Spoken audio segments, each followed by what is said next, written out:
The following is a presentation of WGAA Sports. Here's a ball hit deep to left field. Back to the wall. Walk-off home run. Hit to right field and down. Cedartown has tied the game. 0-1 pitch. Little chopper right side. That's going to be down. Cedartown wins. The 3-1 pitch. Ball hit to straightaway center field and deep. Back it goes. It is a home run. Cedartown High School Baseball is on the Big AA, 106.1 FM and AM 1340. Broadcasting online at WGAAradio.com and streaming on the TuneIn Radio app and Facebook Live. And now, let's head down to the field for today's action.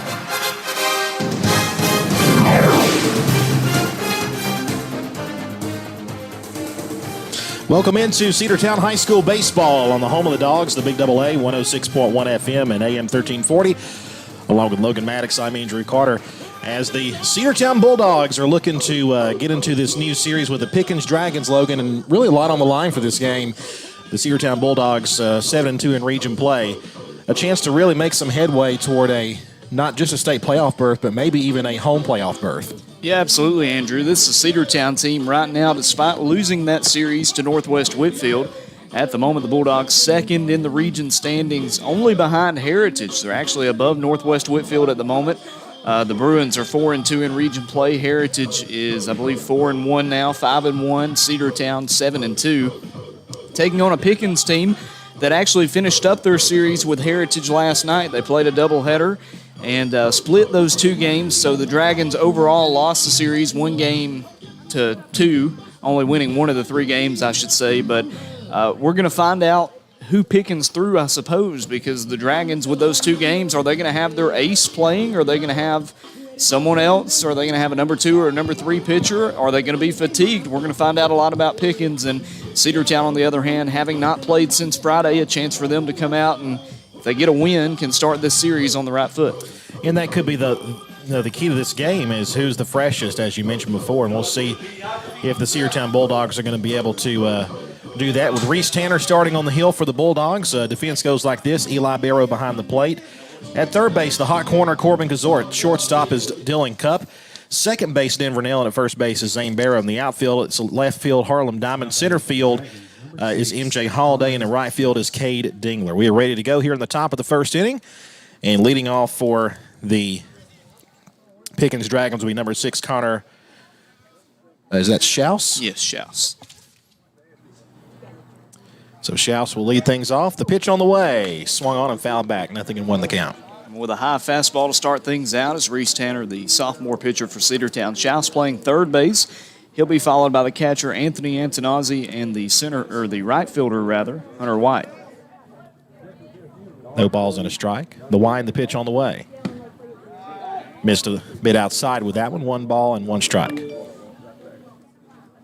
Pickens comes into this one 9-8 on the year, 3-6 on the season. Here's the 1-1. Strike called, outside corner, 1-2. Bulldogs, on the other hand, 10-6 on the year, 7-2 in Region 7 4A matchups. Trying to bounce back after losing last week against the Bruins. The pitch, foul back.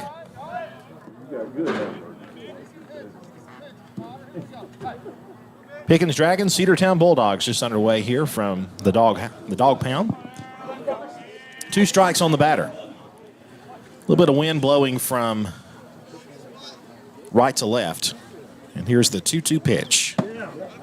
Just missed outside. 2-2. Evens up the count that time. Schaus holds back on one right on the edge of the zone. 2-2. The pitch on the way. Swing and a miss, and he's down on strikes. The ball is dropped. He'll have to throw him out, and they do. Only 2-3 put out in the strikeout. 1 away here in the first. So Connor Schaus retired on the strikeout, and then catcher Eli Barrow comes up, makes the throw to first base to complete the out. Dragons, number 5, Anthony Antonozzi. Brings up Anthony Antonozzi, the catcher, the number 2 batter here in the lineup. Antonozzi will dig in. 1 out here in the top of the first inning. The pitch on the way. Down the middle and a strike called. The count is 0-1. One thing to note about this Pickens team is how young they are. Looking at the roster, only 3 seniors, very much like Cedartown. 0-1 pitch. Dropped one down low. 1 ball, 1 strike to count. Schaus, who led things off, a freshman. Antonozzi, on the other hand, is a junior. Here's the 1-1 pitch. Fouled an off-speed pitch to the right side. It's 1-2. By the way, I want to say great job that they did fixing up the stadium after the damage from last week's storms, Andrew. Looks perfectly new. Looks the same as it did last week. Yeah, no problems at all, really. 1 ball, 2 strikes, and the pitch. Down low and away, 2-2 the count. Now, we know that there was a little bit of damage to the visiting dugout, but Pickens able to take up domicile over there for today's game, so it's good to see that they will have the visitors' dugout as usual. Little news on that in a second. 2-2 pitch. Just dropped in a little bit low, I suppose. 3 balls and 2 strikes. So the first base dugout, we understand, has been condemned because of the tornado damage. So they're going to have to tear that down and rebuild it for next season. So for the rest of this season, any visitor will have to occupy some sort of other structure. And they do have a 10 out there. Just glad that Pickens had somewhere to be, this afternoon with the damage to the dugout. Payoff pitch, swung on and popped up right side. That'll be foul. Good battle here between Antonozzi and the pitcher, Reese Tanner. The count is 3-2.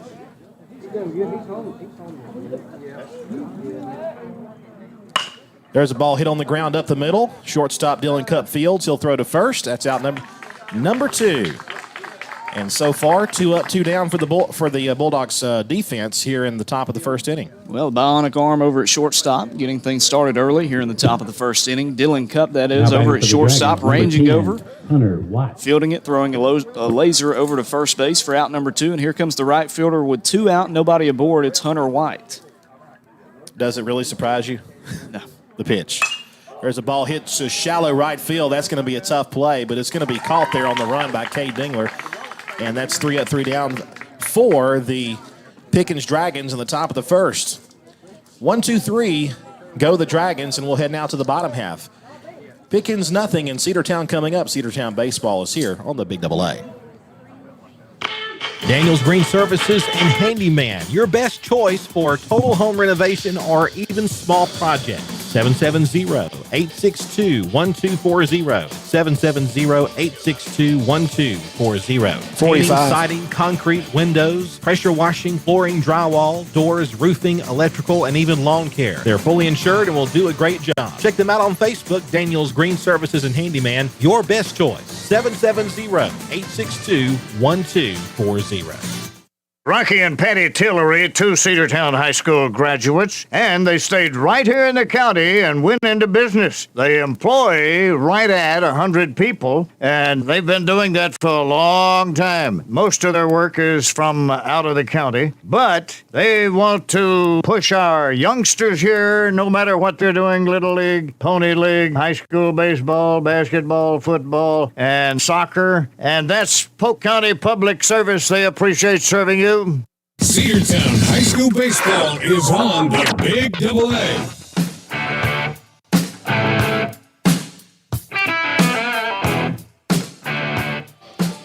And we're back here on the Big Double A. WGA Radio 106.1 FM at AM 1340. Also broadcasting on Facebook Live, on YouTube, and on the NFHS Network. Logan Maddox and Andrew Carter with you here on this Tuesday afternoon in Polk County. 3 up, 3 down, top of the first inning for Reese Tanner, and now we head to the home half of the first, and we'll see what Cedartown can do offensively. They'll be facing the right-handed pitcher Drake Sutton for Pickens as he's completing his warm-up tosses. The batting order for Cedartown, basically the same order that we've seen here in the second half of the season. It'll be Dylan Cup starting out, followed by MJ Holiday and Reese Tanner. So we'll see what the Bulldogs can do here as we're about ready to start. Still completing his warm-up tosses. Glad to be along with you here from Cedartown High School here. And again, you mentioned it before, Logan.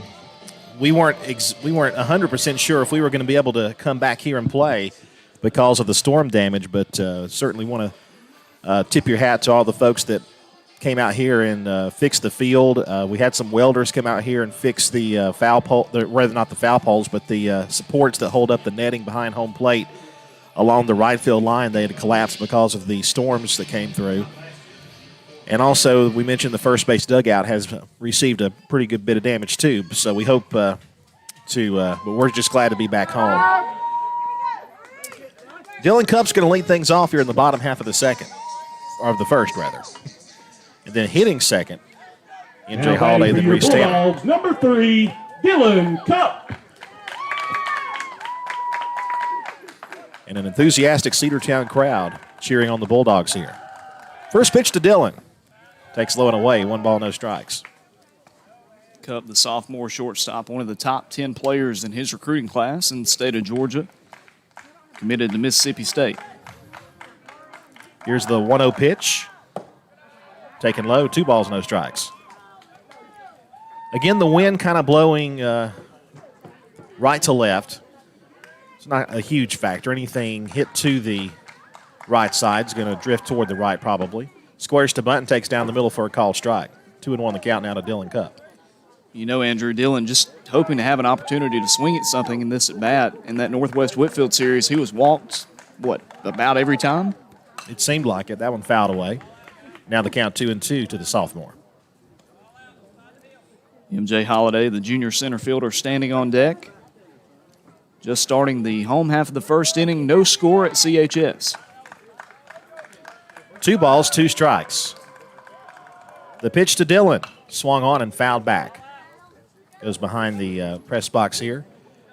And the count will stay at 2-2 to the Bulldog shortstop. MJ Holiday, who is the center fielder today, will hit next. The 2-2, all-speed pitch, hit on the ground, back to the pitcher. He stabs that one, underhand toss to first base, a low throw, but dug out there by the first baseman, Ledbetter, and that is out number 1. Great play there by the pitcher, Drake Sutton. All instincts that time, able to field it and throw over to first in time for out number 1. That'll bring up MJ Holiday. Now batting for the Bulldogs, 0-0, MJ Holiday. With 1 out, nobody aboard, the junior speedster will try to get on the bases.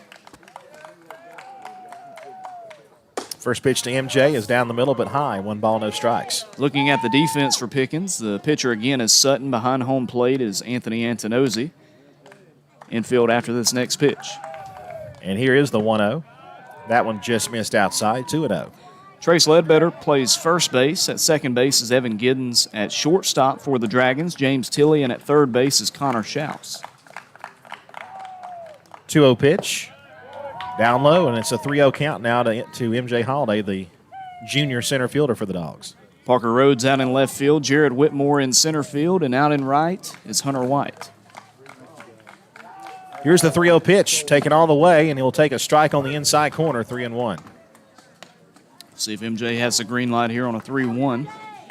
1 out, bases are empty for Cedartown. No score, bottom of the first inning.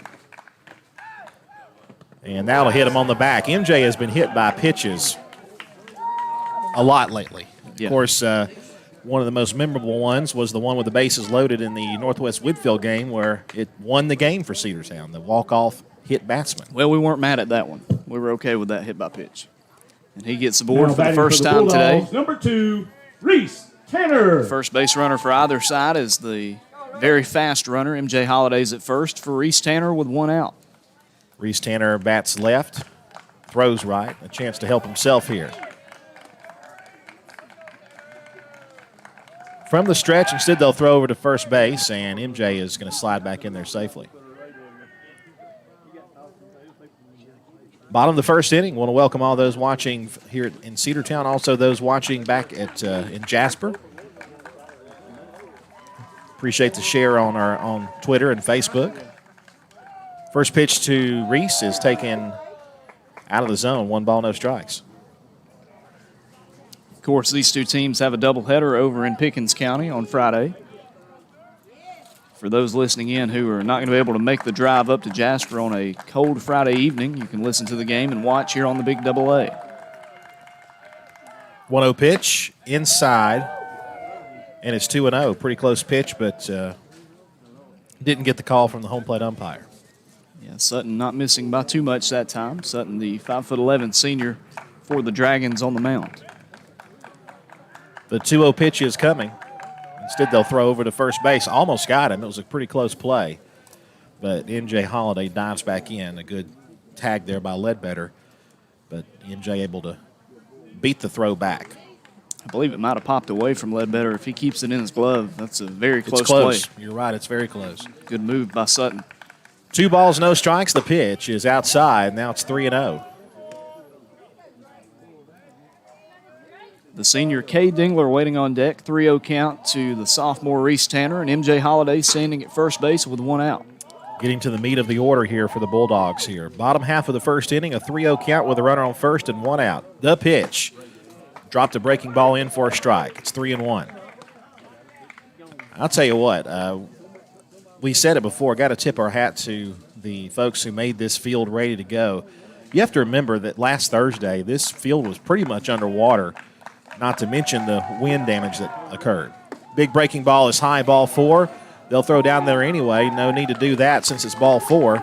And runners will be at first and second with 1 out and a hot hitter in Cade Dingler, who has really been swinging a pretty good bat here of late. Well, he stepped up as a senior, had a good junior season that was cut short last year due to COVID. And with 1 out, he'll try to get a big base hit to move the runners over, maybe bring them in. 2 runners aboard. It's MJ Holiday at second base, Reese Tanner at first base, and time called as Pickens is going to come up and have a word, a mound visit with the pitcher, Drake Sutton. While we have this timeout, do want to shout out the coaching staffs for either side. Pickens coached by head coach Adam Williams, assistant Zach Martin, Scott Smith, Taylor Haney, Christian Stewart, and Chris Huff. And the coaching staff for Cedartown, head coach Kevin Johnson, assistant coaches Ryan Evans, Dustin Little, Jeff Dingler, Josh Now Davenport batting on for the Austin Pope. Bulldogs, number 8, Cade Dingler. 1 out, 2 runners aboard, and Cade Dingler steps up to the plate. Cade bats right, as we all know. MJ Holiday at second. At first base is Reese Tanner. Fast runners on the base pads for the Bulldogs. The pitch. Strike called over the outside corner to Cade. 0-1 the count.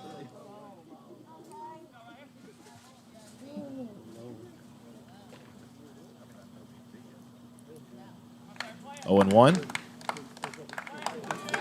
Here's the pitch. Dropped another breaking ball in, and a Butte. Strike 2 called. Continuing to attack that outside part of the zone against these right-handed batters. Been working for Sutton so far. In this at-bat, it's got a head 0-2 the count with 1 away. We'll see if Dingler can battle back. Now the wind blowing straight out. 0-2 pitch. A chopper hit on the ground toward the infield. That's going to roll foul. Just rolls foul. Let me tell you, that infield grass looks pretty thick, and that ball was starting to was dying pretty quickly, but it just rolls beyond the foul line and goes to the left side, and that'll be another 0-2 pitch coming in a moment. 0-2 the count to the senior right fielder, Cade Dingler. Fellow senior Corbin Kazort waiting on deck right now. Only 1 away, 2 runners aboard. The stretch and the pitch. Bounced up there and a good stop by the catcher. MJ Holiday was off the bag at second.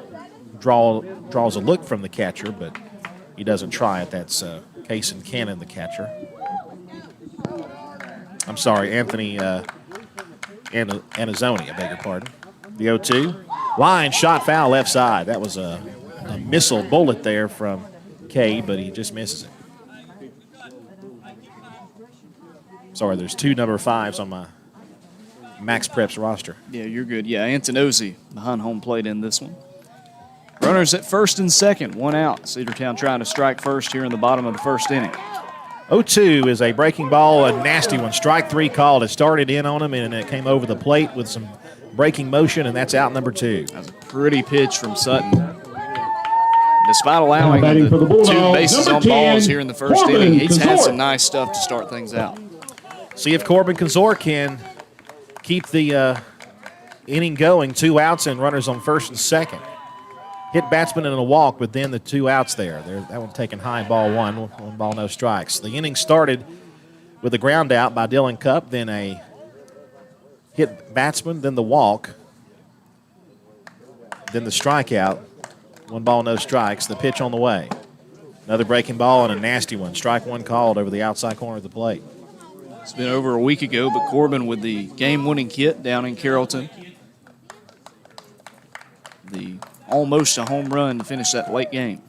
Another big breaking ball and another strike called over the outside corner. I'll tell you what, I think the Dragon Hurler has found his spot, and that's the outside corner of the plate. See if Cedartown can fight one off, and that one a little bit too low, went to the same spot. 2 balls, 2 strikes. Well, the fact of the matter is he's finding his rhythm throwing these off-speed pitches, and like you said, attacking the outside part of the zone. Cedartown's going to have to match that with some hits here. 2-2, strike 3 called. You saw it coming a mile away, and that's out number 3. And another strikeout looking. The Dogs lead 2 here in the first inning. We'll head now to the top of the second. No score from CHS. Coverage of Cedartown High School Bulldogs baseball on the Big AA is brought to you in part by Republican State Representative Trey Kelly of Cedartown. This is Representative Trey Kelly. Amy and I want to wish all the players and coaches a safe and successful season. You've worked hard to represent us on the field, and I'm proud to represent you in the Georgia House of Representatives. Again, this is Representative Trey Kelly, and I want to thank you for listening to the Big AA. Go Dogs! This announcement paid for by State Representative Trey Kelly, kellyforhouse.com. Have you been to Croker's Hardware and Supply lately? Croker's is the place to find everything you need, from boots to fencing, from plumbing supplies to wood and gas stove fittings, everything, even paint and flooring. Whether you're building or repairing, everything you need is right here at Croker's Hardware on East Avenue. Name brands galore right here in your back door. Orca and Yeti coolers and tumblers, case knives, native eyewear, buck stove grills, and more. At Croker's, you can find everything. Go by and see the friendly staff there at 1192 Rockmart Highway. That's Croker's Hardware in Cedartown. Cedartown High School Baseball is on the Big AA.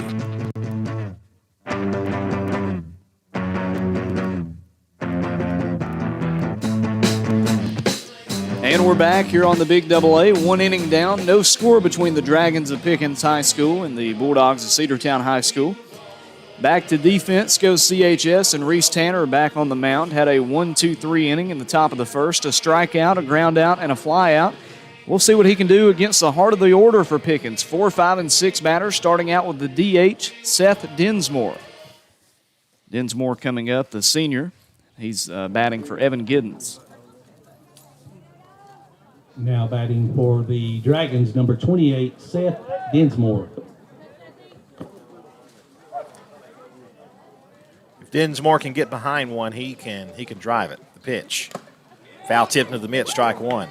Nothing in 1 the count. The big swing. That's all we'll say about that. It'll be Dinsmore, Sutton, and Whitmore coming up here in the top of the second. The 0-1 pitch. Taken high and away. 1-1 the count now to the DH.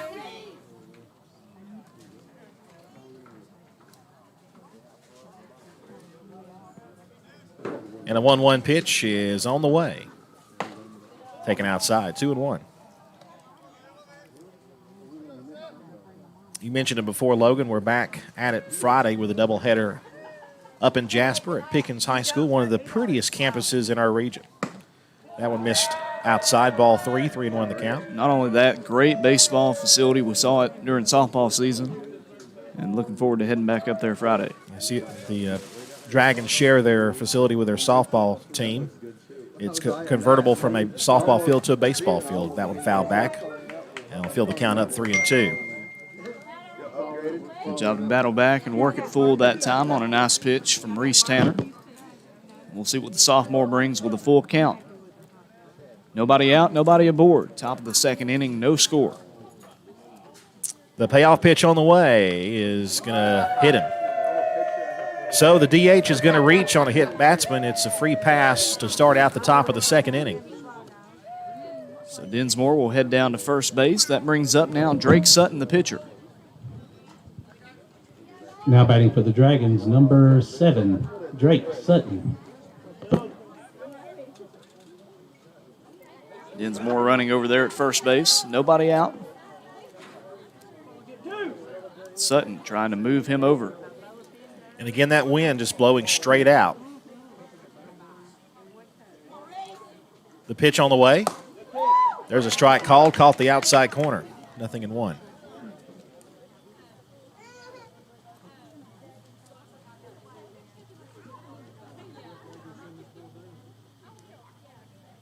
The stretch in the 0-1. Fastball away. I do want to say it's a grueling task for Pickens this week, having that doubleheader last night, turning around, hitting the road again today for the start of another series. We'll see if fatigue sets in. 1-1 is swung on a miss by Sutton. It's 1-2. Late on the fastball there from Reese Tanner.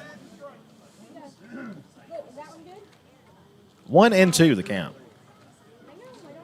Reese checks the runner over at first. The 1-2 pitch. Fouled straight back to the net and gets its first test after being put back up after the tornado, or alleged tornado. We're pretty sure it was. And it's 1-2.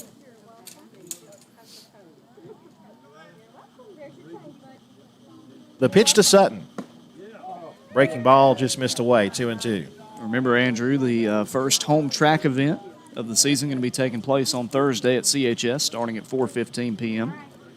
Middle school and high school meet against Rockmart. The 2-2.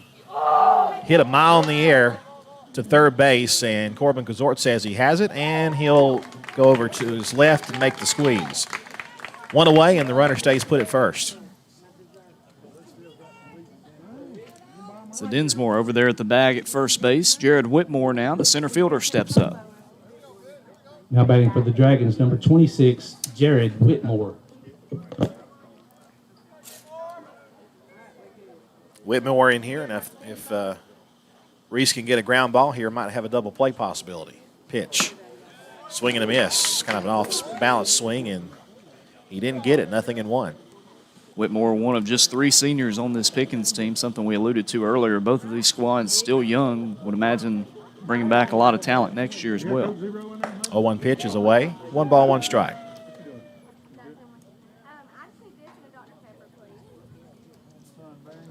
Dinsmore at first base. Whitmore at the plate. 1 out. Top of the second inning, no score. 1 ball, 1 strike. The stretch and the pitch on the way. Swing and a miss. Another fastball, and he was late on it. 1-2. Reese doing a good job locating the heater so far today. Getting ahead in this at bat. The DH, Dinsmore, is still at first base with 1 out. The stretch and the 1-2 pitch is low and in. 2-2. The freshman first baseman, Trace Ledbetter, standing on deck. He'll be up next. 2 balls and 2 strikes. Reese, the stretch, and the pitch on the way. Swung on, hit on the ground, past first base, base hit. Dinsmore will stop at second base as the throw comes back in on the infield. So the first hit of the game for either side will come the way of the Pickens Dragons here with 1 out in the top of the second. And a good move over there running at first base by Dinsmore. Comes right between his legs, kind of hurdles it that time, but 15, works out perfectly Ledbetter. for Pickens. A nice base hit for Jared Whitmore. 2 runners aboard with 1 out, and here's Ledbetter. Trace Ledbetter digs in. Now he's ready. Reese from the stretch again. He'll check the runner at second this time in the pitch. It's away. 1 ball, no strikes. Again, Ledbetter playing first base, a freshman. Dinsmore at second, Whitmore at first. Here's the 1-0. Upstairs, 2-0.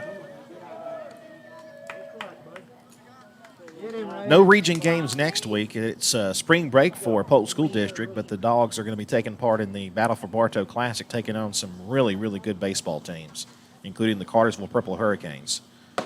2-0 pitch is low and away, ball 3, and it's 3-0. Speaking of, not a matchup that matters to us now that Cartersville's moved up to 5A, but Cartersville hosting number 1 Blessed Trinity today for the first time they're playing in region play. We'll keep an eye on that matchup. Let me tell you something. First, the 3-0 pitch. Strike called on a pitch at the knees, 3-1. That region, not only is it jam-packed for football, but baseball. I mean, Calhoun and Cartersville and Blessed Trinity all in the top 10. Low and away, ball 4, and they're loaded up with 1 out. So the walk, hit batsman, and the single have them full with 1 out here in the top of the second. Now batting for the Dragons, number 8, Parker Rhodes.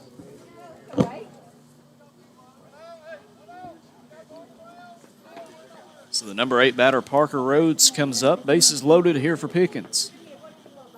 The pitch is a strike right over the outer part of the plate. No balls and a strike to count. We normally say ducks on the pond. Is Dragons on the lake here for Pickens? I guess that'll work. That. There's an off-speed pitch. That'll be down for a base hit left field. 1 run is going to score on that one. Everybody moves up 90 feet, and Pickens draws blood first and lead it 1-0 here in the top of the second inning. Dinsmore comes home on that base hit by Parker Rhodes. RBI for the left fielder. Whitmore now at third base, Ledbetter at second, Rhodes at first for the number 9 batter, James Tilley. Now batting for the Dragons, number 16, James Tilley. And Tilley will step in there. The base is still loaded and still just 1 out. The wind, the pitch. Fastball high, 1 ball, no strikes. The defense on the infield, the middle infielders playing kind of deep. Maybe thinking about a double play up the middle if it's hit on the ground there. There's a chopper hit toward third and past him for a base hit. 1 run's going to score. Here comes the second one. He's got the green light. The throw comes in. It won't be in time. It's a 3-0 lead for the Pickens Dragons on a 2-run single. Again, another well-placed hit, that time for James Tilley. Just not able to make a play at third base. Corbin Kazort. That one scores Whitmore and Ledbetter. Rhodes holds up at second base. Tilley at first, and we're back to the top of the lineup. It's Connor Schaus coming up. Now batting for the Dragons, number 6, Connor Schaus. And this a young Pickens team, but just loaded with talent. Here's the pitch. Hits it in the air and foul down the right side. And we knew the offense could play. I mean, they scored 16 runs in that one game against Central, beat them 16-3. They've scored 3 here in the second inning, trying to limit the damage. 0-1 the count. The pitch from Reese Tanner is lined over third base and a base hit. He's got the green light. Harlem Diamond fields. He'll throw it in. It hits the cutoff man. Won't be in time, and it's 4-0.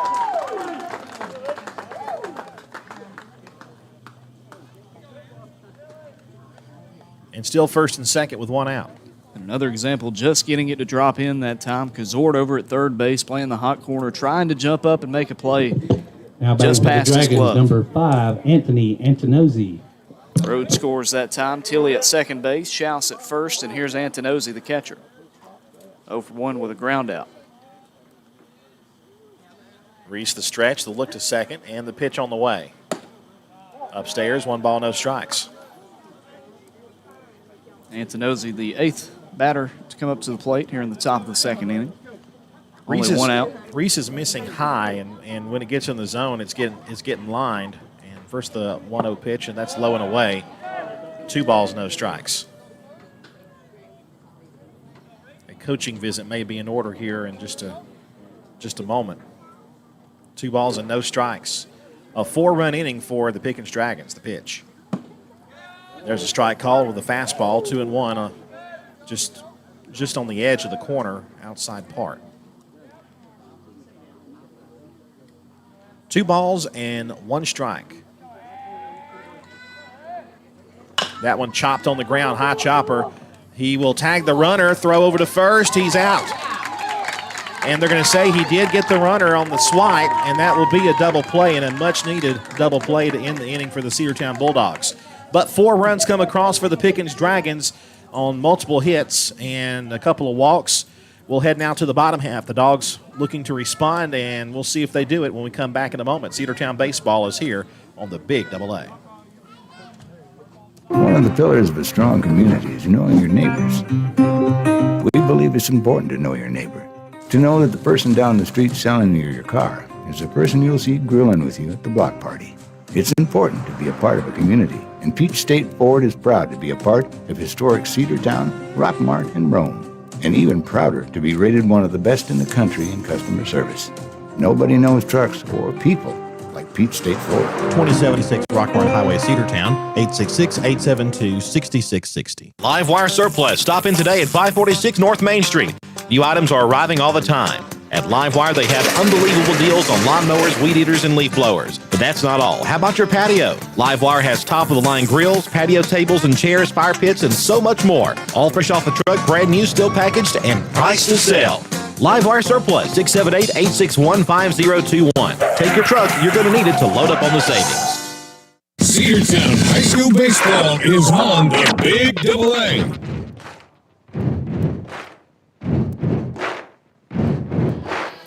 We're back here on the Big Double A. Logan Maddox, Andrew Carter with you.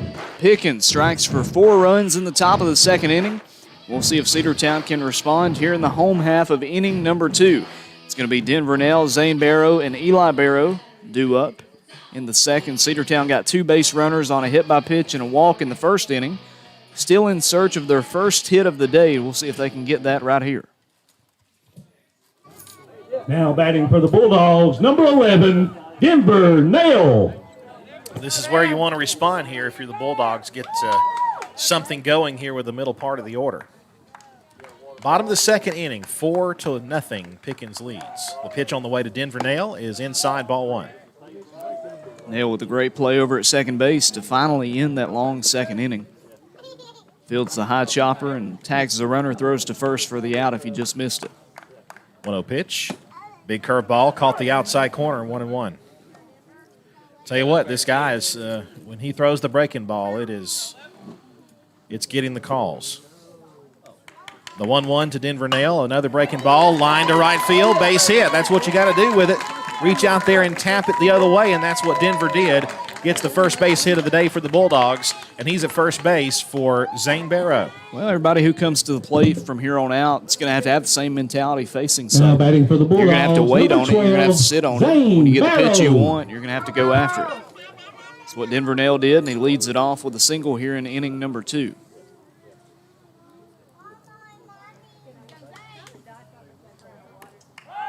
Throw down to first base, and Denver is back safely. Brings up the senior first baseman, Zane Barrow.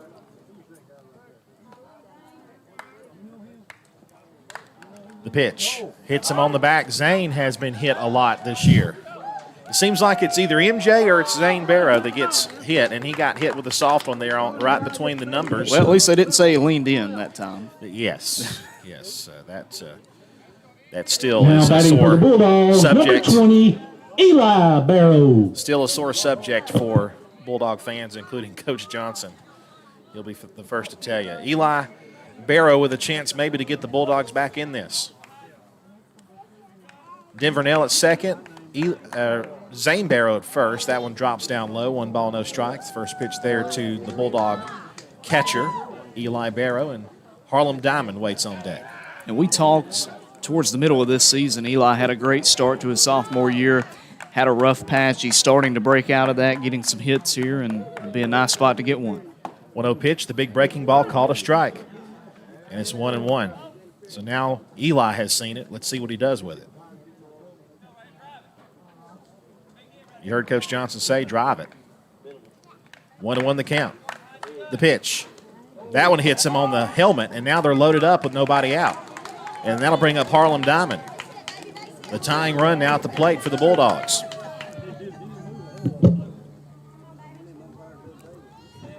And time's called as Eli Barrow, the catcher, will be brought out for a courtesy runner. It's going to be Cole Dingler, the freshman. So Cole Dingler at first base, Zane Barrow at second base, Denver Nell at third, and Harlem Diamond, the sophomore, coming up. Harlem, a player that we've talked a lot about in these broadcasts, a sophomore who wasn't a starter you automatically penciled in coming into this year. Now The left batting for field the spot was Bulldogs, kind of up for number 1, grabs. Harlem Diamond. Harlem's done his job defensively. He swung a good bat as well. He's got the speed that you look for, and we'll see if he can reach and drive in a run. Ducks on the pond for the Bulldogs here as Harlem digs in. The pitch Breaking ball too high that time. 1 ball, no strikes.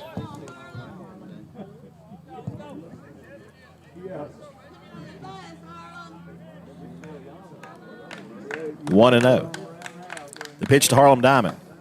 Dropped in the breaking ball and a called strike on the outside corner. Able to get a little bit lower that time. Definitely in the zone. Just a bit, yeah. 1 ball, 1 strike to count. That one dropped in the dirt and a bouncer. 2 balls and a strike. Pitcher for Pickens is Drake Sutton. Drake Sutton. The 2-1 pitch. There's the breaking ball, and he's in the rhythm right now. 2 balls, 2 strikes. 2-2 with nobody out.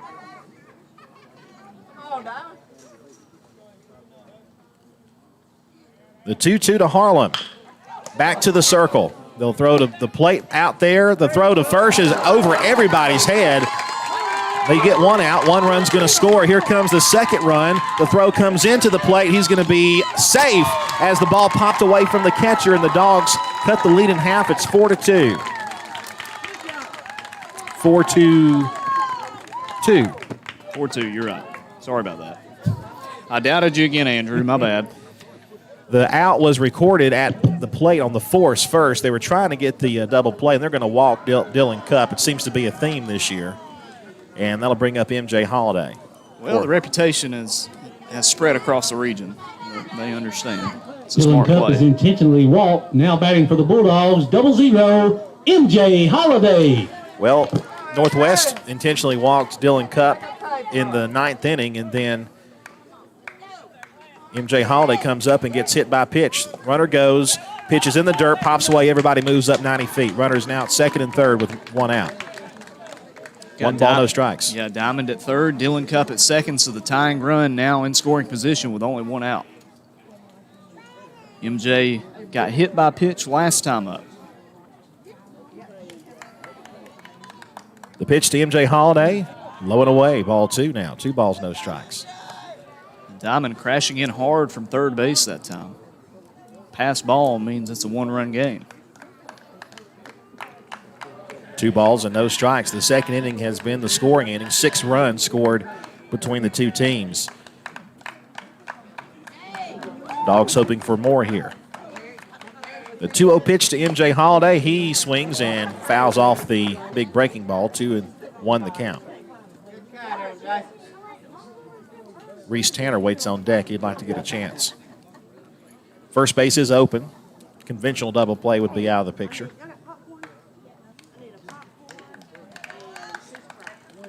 The 2-1 pitch, breaking ball, chopped toward shortstop. That's going to score a run at least. The throw down to first base, not in time. He's safe.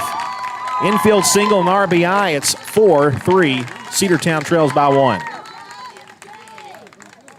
Runners at the corners now. Again, only 1 out. Cedartown doing most of their damage with this 1 out. Now All 3 batting of for the the runs have Bulldogs, scored. number 2, Reese Tanner. And now Reese Tanner, the starting pitcher for Cedartown, with a chance to help himself, maybe tie the game back up. Look for MJ Holiday to probably run at first. Pitch. Swung on. There's a fly ball hit to the gap in right center field. Center fielder underneath. He'll make the catch. The tag from third. The throw comes in. Will not be in time. We're tied up 4-4. Bulldogs get it done here in the second inning. We're tied right back up. 4 runs across for the Dragons in the top of the second inning. 4 for the Dogs here in the bottom of the second. Now batting for the Bulldogs, number 8, Kay Dingler. Well, now that everybody's seen Sutton throw,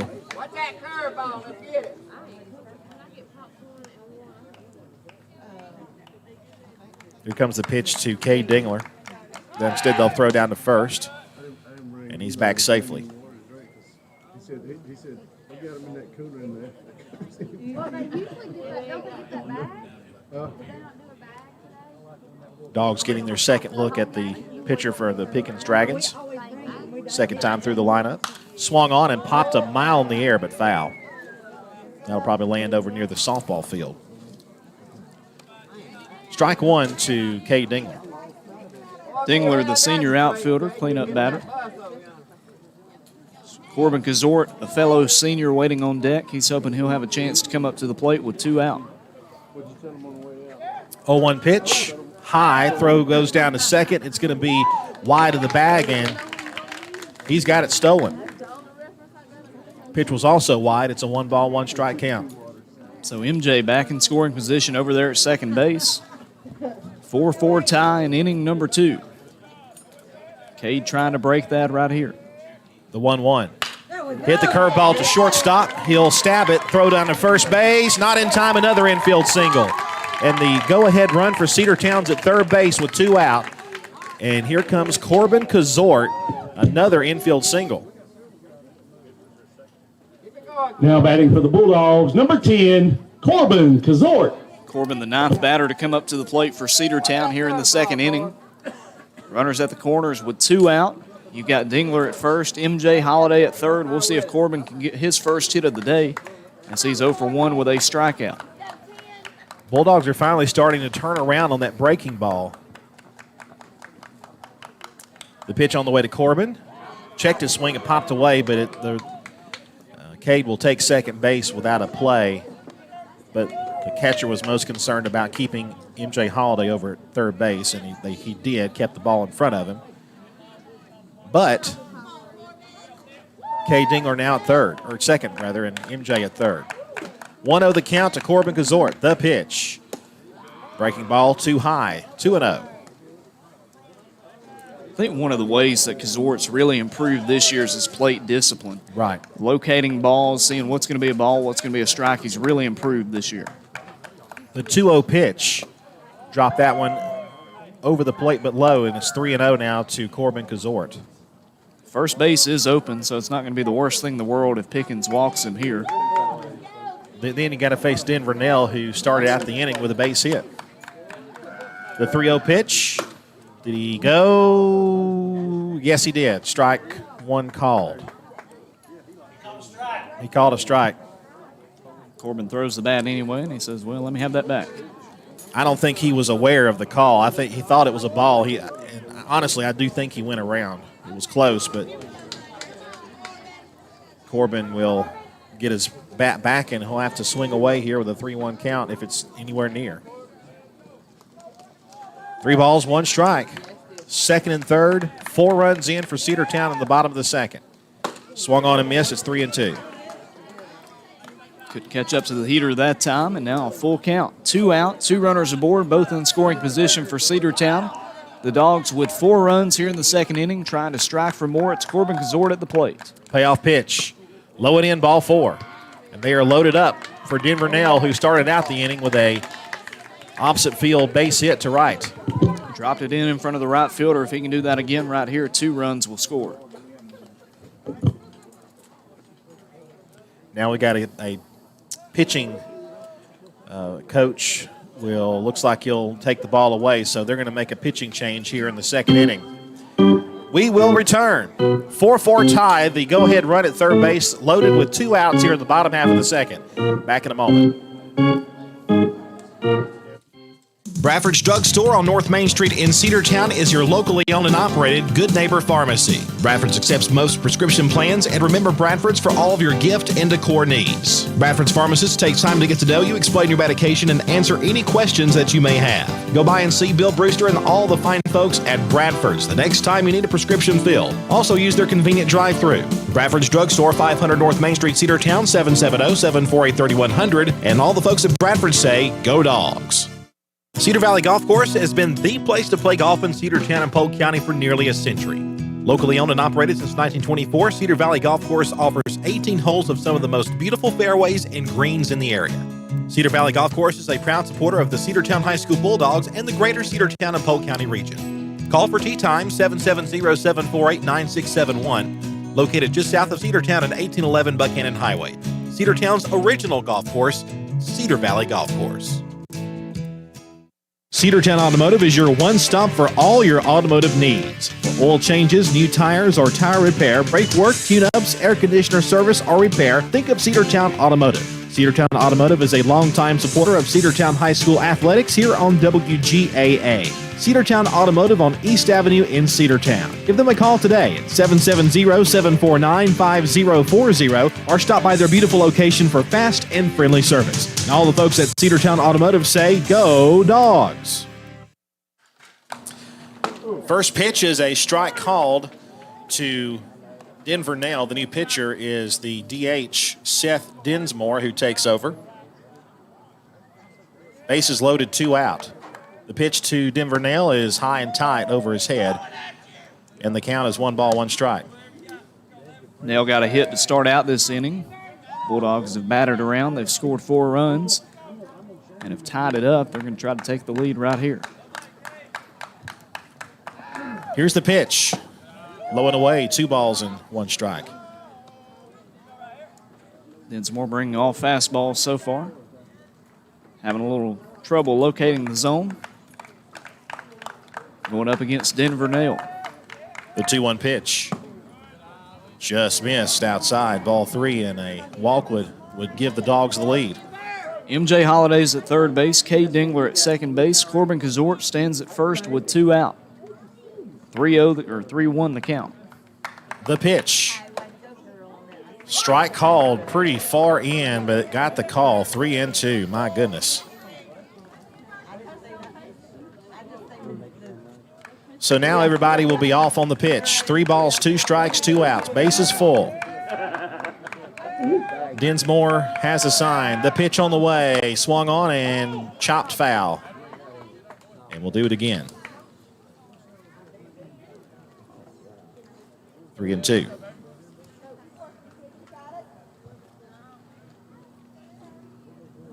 Bulldogs not wanting the fun to end here in the second inning right now. MJ Holliday, the runner at third. Cade Dingler, the runner at second. At first base is Corbin Kazort. Again, the payoff pitch. Swung on, hit to left field, base hit. Cedartown leads by 1. Here comes a second run. The throw will be to the plate. He is safe. 2-run double for Denver Nail. He's 2 for 2, and the Dogs lead 6-4. Huge hit again, turning on at that time, getting a base hit out in the left field. Denver Nail, and the kid continues to impress us. Somebody that we didn't know much about last year. He's come in, taking over that starting second base spot, and he swung a really nice bat. Zane Barrow. Cedartown with 6 runs here in inning number 2. That scores MJ Holliday and Cade Dingler. Kazort at third and Nail at second. And here is Zane Barrow. First base open, second and third, 2 outs. 6-4 lead for Cedartown. They've struck for 6 here in the second. Dinsmore with the kick and the pitch. Taken outside, ball 1. Zane was hit by pitch earlier this inning, worked his way around the bases, came home to score. He is the 10th man to bat in the inning. He was the first run to score for Cedartown. He scored on that error on the throw to first. 1-0 pitch. Bounced up there. That's going to get away. Here comes the runner from third base. Corbin scores the 7th Cedartown run, and moving over to third base is Denver Nail. 2-0 the count. 7-4 Cedartown leads. You know, and as we said yesterday, and we said it on Sports Talk this morning, this is a key region series for the Cedartown Bulldogs with only 2 region series left. The pitch. Breaking ball, strike called outside corner, 2-1. It's a big one for Pickens as well. 3-6 in region play, but they played some of the top teams in this region.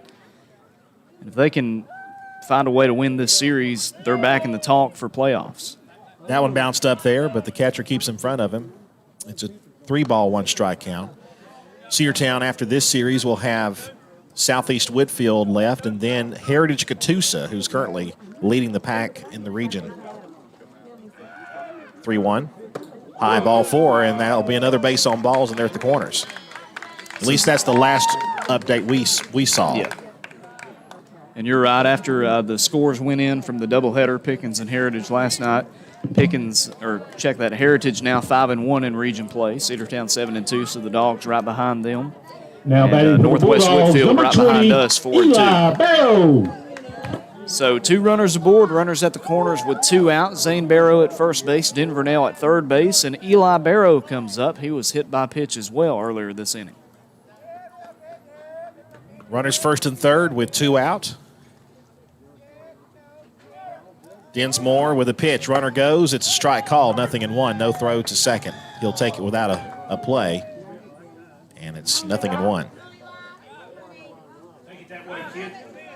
Look out in the crowd. I see one of the biggest Cedartown Bulldogs fans out there. Mr. Bill Lundy is over there on the left side. Swing and a miss. It's 0-2. And again, we thank everybody for joining us on Facebook Live, on YouTube, on the NFHS Network, and over the radio for this Tuesday afternoon matchup between Pickens and Cedartown. The 0-2 pitch, swung on, hit to third base. He'll field and throw to first, and the inning is over. But 7 runs come across for the Cedartown Bulldogs in the second inning. And what was a 4-0 deficit when the inning started is now a 3-run lead for the Cedartown Bulldogs. Top of the third coming up. Cedartown 7 and Pickens 4.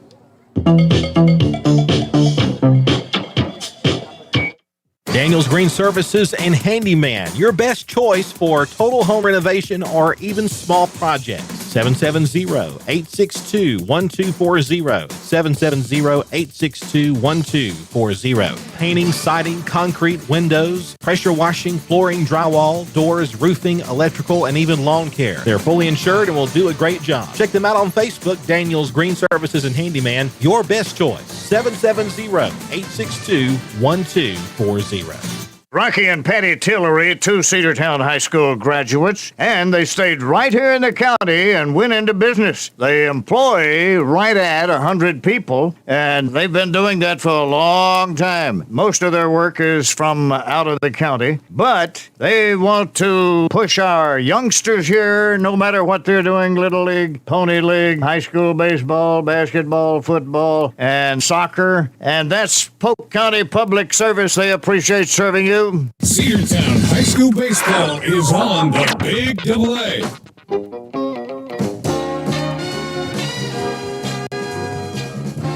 Just how you draw it up. 13 batters come up to the plate for Cedartown in inning number 2. 7 come across, and the Bulldogs now lead 7-4, and Reese Tanner, for the first time in this game, has a lead to work with. We'll see what the sophomore can do as he tries to battle back after allowing those 4 runs in inning number 2. He's going to be facing the 3, 4, and 5 batters for Pickens, starting out with Hunter White. He'll be followed by the pitcher now, Seth Dinsmore, and Drake Sutton will come up. They're all due up in inning number 3.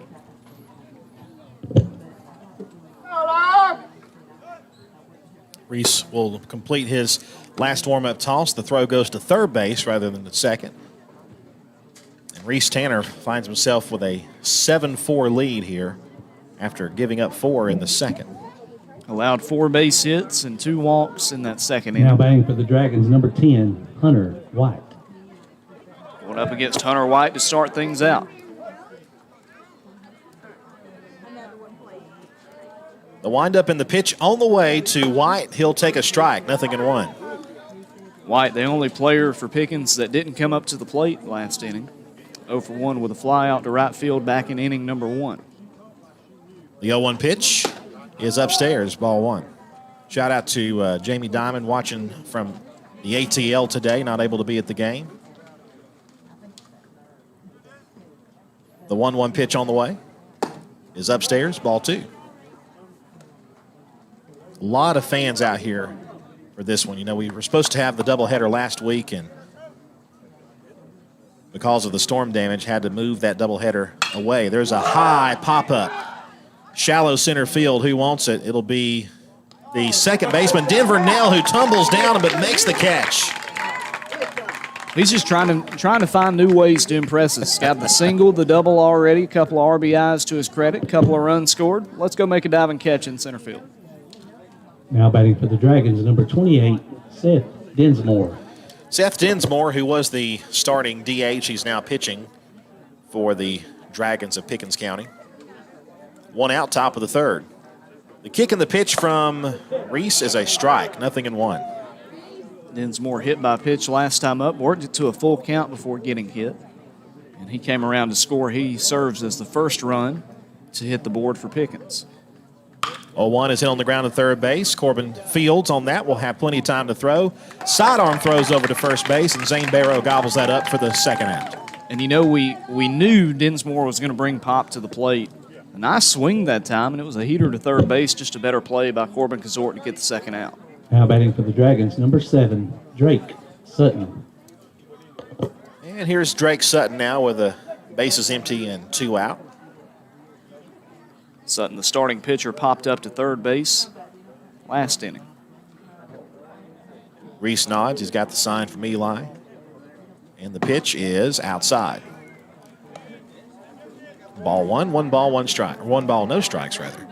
2 out, top of the third, 7-4. Cedartown leads. 1-0 pitch. It's inside. The count 2-0. Bulldogs trying to get their 8th region win of the year today. 2-0 is chopped foul right in front of the plate. We're going to stay behind in foul territory. 2-1. Thanks to Chris McKelvey for texting. He's at the soccer matches up at Heritage Catoosa today. The girls trailing 2-0 in the first half. 2-1 pitch on the way. There's a strike called. 2-2. Lady Dogs getting a big win over Tryon last night, 4-1 up at Doc Ayers Field for senior night. 2-2. Chopped foul, and the count will stay at 2-2. And if you weren't able to tune in, it was great to be able to call some of the soccer matches here on the Big Double A. Still on our Facebook page if you want to go back and tune in. Bulldogs also with a 1-0 victory over Tryon last night. 2 balls, 2 strikes, 2 out. Nobody aboard for Pickens. Cedartown up by 3 runs. Here's the 2-2 pitch. Outside, and it'll fill the count up. 3 balls and 2 strikes. Let me tell you something today, folks. The pollen is out. It is out with a force. I've had my laptop out here. First, the 3-2 pitch. Popped up and foul out of play. And we'll do another 3-2 pitch here in a minute. I've had my laptop open, but there's pollen all over it. And we're inside the window here in the press box. So it is the pollen count has been going up and going up. Got some rain due in late tonight and tomorrow. Should wash some of that pollen away. 'Tis the season, though. Payoff pitch again. Down the middle but high, ball 4. And a 2-out base on balls will put a base runner aboard for the Pickens Dragons here in the top of the third. 2 out. Sutton over there at first base now, and Jared Whitmore comes Now up to the batting for plate. the Dragons, number 26, Jared Whitmore. Whitmore broke up the no-hitter last inning. Had the first base hit of the day for Pickens. Also came around to score. Cedartown on top, 7-4 here in the top of the third inning at Cedartown High School. Reese checks the runner at first base. The pitch. Fastball high, 1 ball, no strikes. When Tanner's in his windup, it seems like he's got better control of his pitches. When he gets to the stretch, though, sometimes they'll miss a little bit high. That one high as well, ball 2.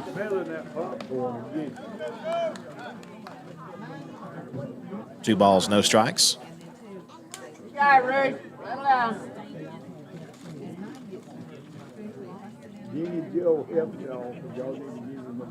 2-0.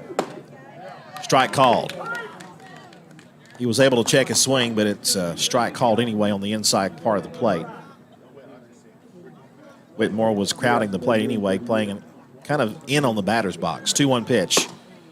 That one high, ball 3. Just barely missing the zone that time. Reese missing, but not missing by a whole lot. Hitters count to Jared Whitmore. 1 for 1 on the day with a hit and a run scored. 3-1 pitch. Hit on the ground at third base and dropped there at third, a boot. That'll be an E5. Corbin thought he had it in his glove, and then he picked up his glove to get the ball out and said, oh, it's not there. It's at my feet. So runners will be at first and second. Now batting for the Dragons, number 15, Trace Ledbetter. First defensive mistake for the Bulldogs today. Sutton in scoring position over at second base. Whitmore now at first base, and the freshman Trace Ledbetter back up. And the pitch to Ledbetter is down low. 1 ball, no strikes. Ledbetter drove in the game's first run, I believe, or check that. He walked last time up. Rhodes, who's on deck, drove in the game's first run. But Reese Tanner hoping he can end the inning right here. 1-0 is strike called over the outside corner.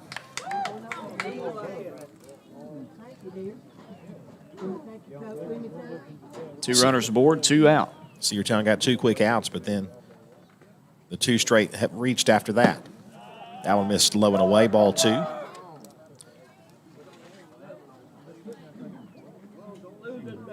For those listening in on radio or on our audio stream, Cedartown wearing their red jerseys with the white pants with red pinstripe, red socks, red stirrup socks, by the way, and the white hats with the red bills. 2-1 pitch.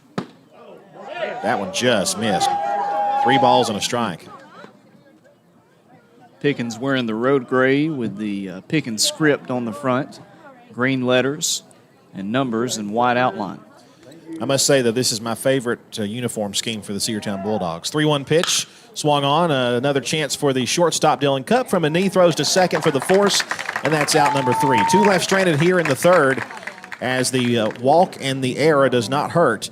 They're left stranded as we head to the bottom half of the third, and a 7-4 lead for the Cedartown Bulldogs. We'll come back in a moment.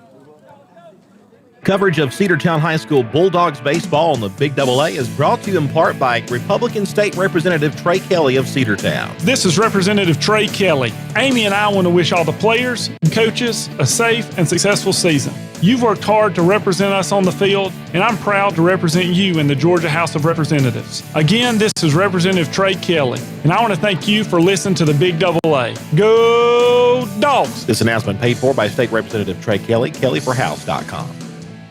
Are you ready for steel equipment, that is? At Croker's Hardware in Cedartown, we've got all the steel equipment. Blowers and shredder vacs, chainsaws, augers and drills, trimmers and brush cutters. We're very proud to be a retailer for the steel product line. As an independent dealer, we can provide many services that the big box chain stores just can't match. Our friendly and knowledgeable staff is always ready to help you select the equipment that meets your specific needs. So call Croker's for a steel today. That's 770-748-4842 to learn more about steel in Cedartown. Cedartown High School Baseball is on the Big AA.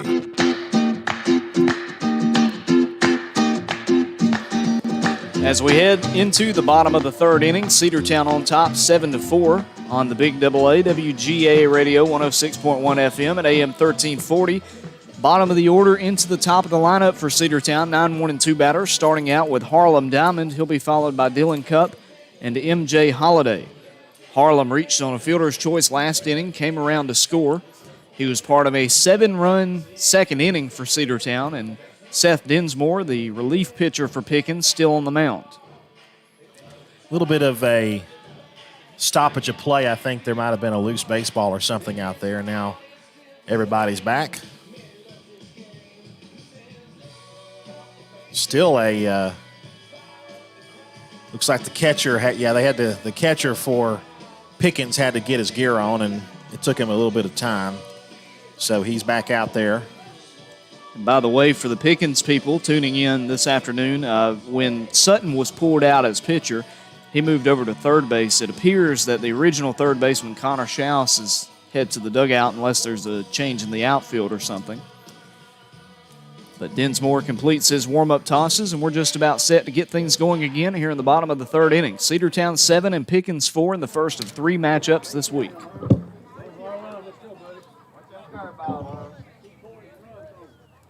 Now batting for your Bulldogs, number 1, Harlem Diamond. We'll see if Harlem, the Bulldogs' sophomore left fielder, can get something going for the Dogs here in the third. A 7-run second for Cedartown the previous inning. There's a pitch down the middle for a called strike to Harlem Diamond.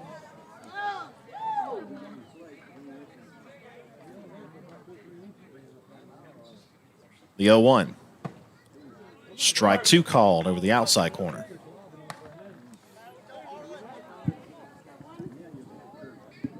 Dylan Cupp would be next. He's already been intentionally walked. The 0-2. There's a ball hit up the middle. It took a high one there, and the shortstop is going to run that one down just on the outfield grass behind the second base bag, and that was a good defensive play, 1 out.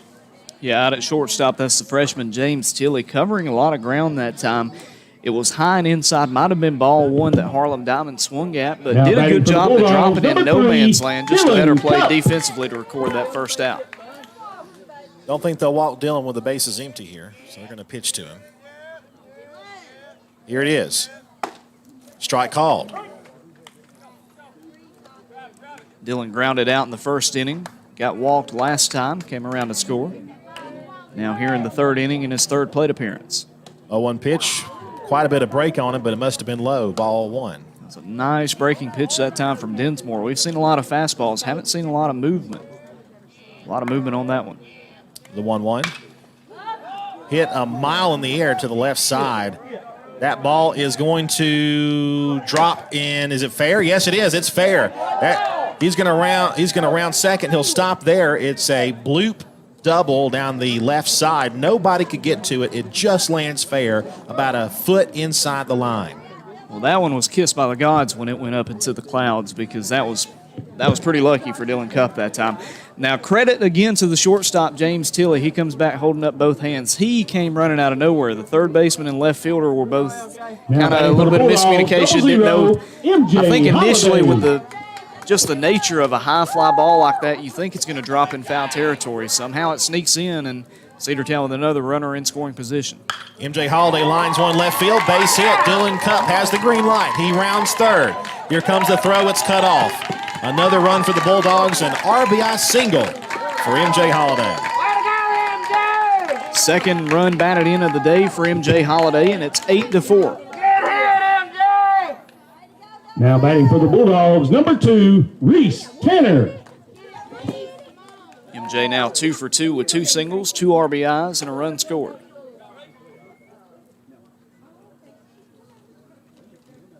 Reese Tanner, they'll throw over to first base. MJ is back in plenty of time. Reese Tanner coming up to the plate. Officially does not have a plate appearance, as he had a sac fly last time up. Had a run batted in off of that. He was walked his first time up. Time asked for at the plate by Reese.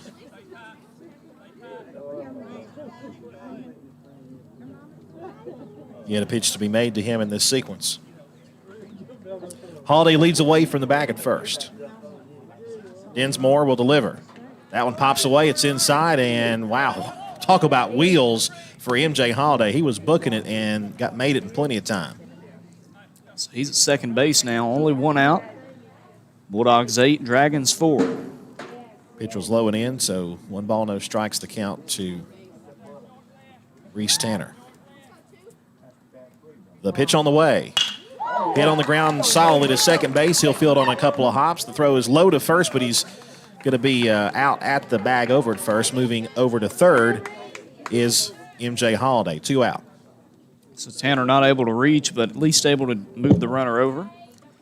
MJ 90 feet away now for batting Cade the Dingler. Bulldogs, number 8, Cade Dingler. Cade 1 for 2 with a run scored.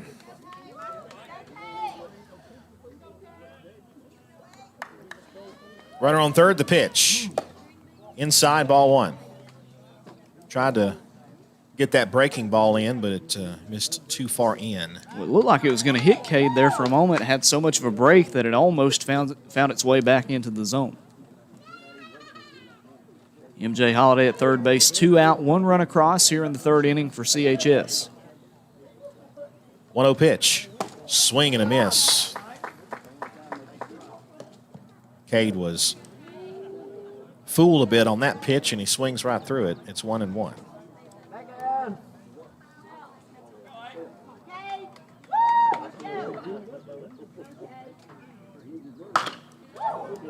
Fouled away. Cade now behind 1 ball and 2 strikes. Found it off left side. Hot shot. Bulldogs down to their last strike here in the third inning. 1 ball, 2 strikes, 2 out. Runner at third base. There's a ball hit deep to left field, but that's going to be well foul. That had home run distance. That was a towering fly ball to the left side beyond the outfield fence, but it is foul. Count is 1-2.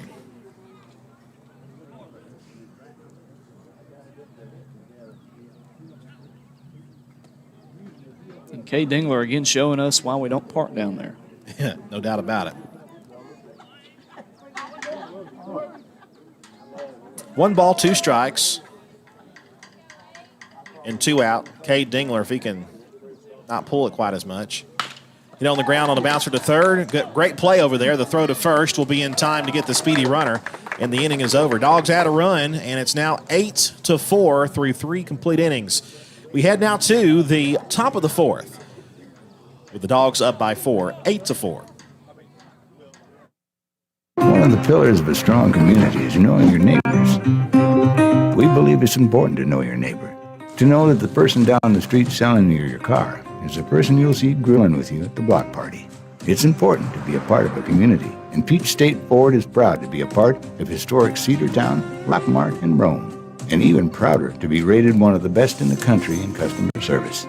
Nobody knows trucks or people like Peach State Ford. 2076 Rockmart Highway, Cedartown, 866-872-6660. Live Wire Surplus. Stop in today at 546 North Main Street. New items are arriving all the time. At Live Wire, they have unbelievable deals on lawnmowers, weed eaters, and leaf blowers. But that's not all. How about your patio? Live Wire has top-of-the-line grills, patio tables and chairs, fire pits, and so much more. All fresh off the truck, brand new, still packaged, and priced to sell. Live Wire Surplus, 678-861-5021. Take your truck. You're going to need it to load up on the savings. Cedartown High School Baseball is on the Big Double A.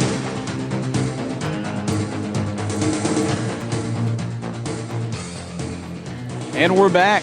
Top of the 4th inning, Cedartown on top by 4 runs. It's 8-4 as Reese Tanner has done a good job. Bounced back there in that 3rd inning after allowing 4 runs in the 2nd.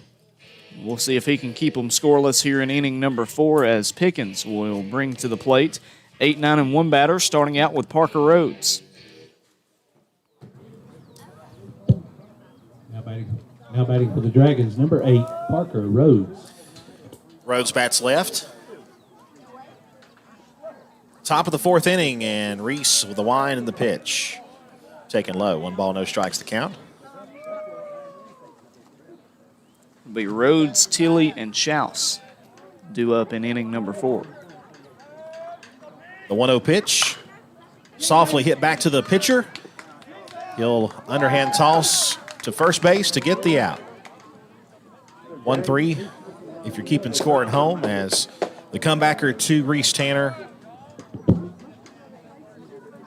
Just a number that time. Rhodes not able to make solid contact. 1 out. For the Dragons, number 16, James Tilley. And here's James Tilley, 1 for 1 with a 2 RBI single his first time up. Tilley now at second base. That's high, ball 1. 1 ball, no strikes. Schaus is playing shortstop right now for the Pickens Dragons. Thanks to our buddy RJ for letting us know about that. Low and away, ball 2. 2 balls, no strikes. Let's go, Jay. Look at yours right here.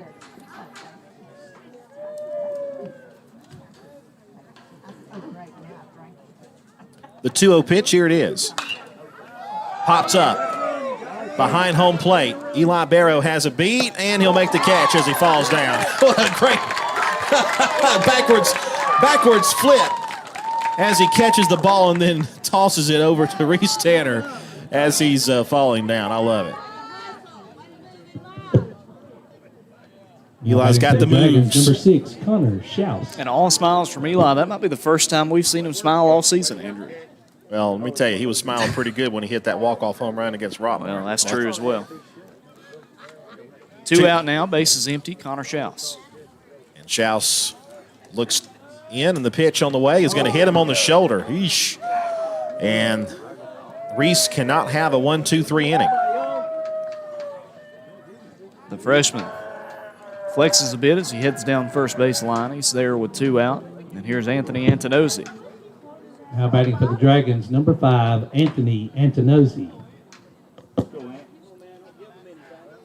The catcher 0 for 2 with a ground out, and then grounded into a double play in the 2nd inning. That one taken inside. 1 ball, no strikes to the catcher for the Dragons. Cedartown trying to win their 11th game of the year, their 8th in region play if they can hold on here. 1-0 pitch is high, ball 2. 2 balls, no strikes.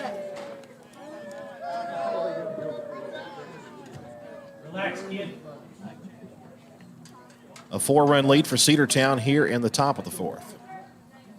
2 outs and a runner on. The 2-0 pitch, fouled back. 2-1 the count.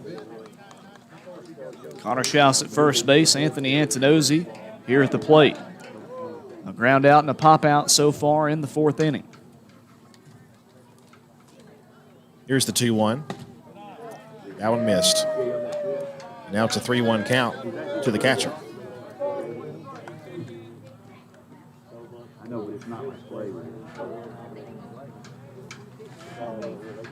The 3-1 pitch, here it is, swung on, popped up. Will it stay in play? Eli gives chase. It's going to land right in front of a couple of fans sitting in the visitors' bleachers. Everybody appears to be all right. They'll fill the count up, 3 balls and 2 strikes.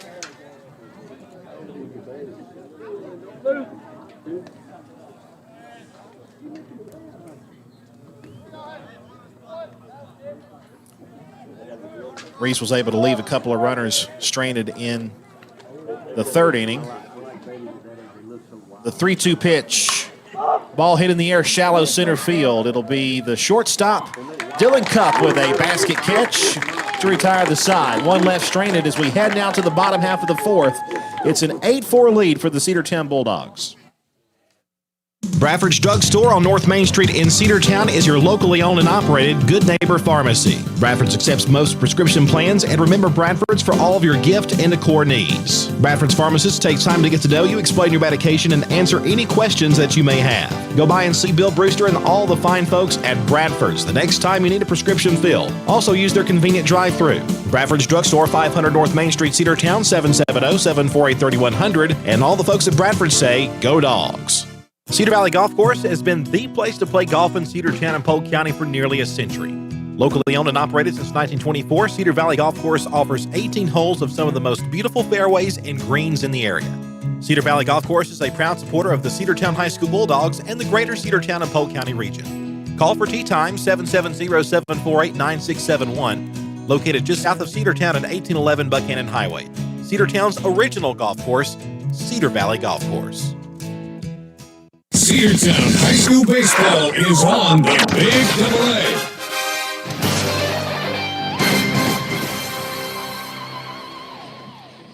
Bulldogs on top 8-4. Andrew Carter and Logan Maddox with you here at Cedartown High School. Seth Dinsmore continuing his work in relief for the Pickens Dragons on the mound. Cedartown back on offense here in the home half of the fourth inning. The Bulldogs going to be bringing the middle of the order to the plate. Corbin Kazort, Denver Nail, and Zane Barrow. Dogs with 7 runs in the second inning, 1 run in the third inning. They'd like to keep scoring here, add some more insurance runs in the fourth. And there's the final warm-up pitch. The throw goes down to second base, and here we go. Doubleheader Friday at Pickens, 5:30 start, maybe 5, but 5:30 is on the schedule. We'll double check that for you as we... Now batting for the Bulldogs, number 10, Corbin Kazort. As we talk with Coach Johnson after this game. Here's Corbin Kazort. Leadoff batter here in the fourth for the Bulldogs. The pitch on the way to him. Strike called. Scrapes the outer part of the plate. That throw back in gets away from the pitcher. He'll get a throw back in from the shortstop. Corbin trying to get his first hit of the day, a strikeout and a walk. Does have a run scored. 0-1 the count. The kick and the pitch. Swing and a miss. Had a home run cut. And that's strike 2. Again, Dinsmore bringing so many of these fastballs, consistent speed. When he comes with an off-speed pitch or anything with movement, Cedartown's not making contact.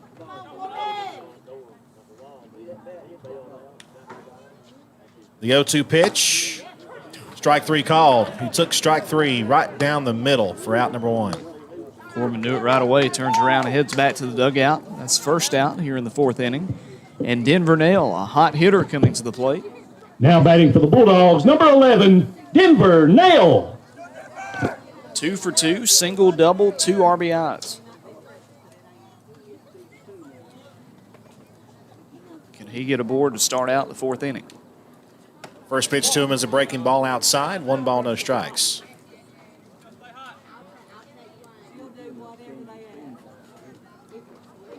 One 0. Low, 2-0. Just missed.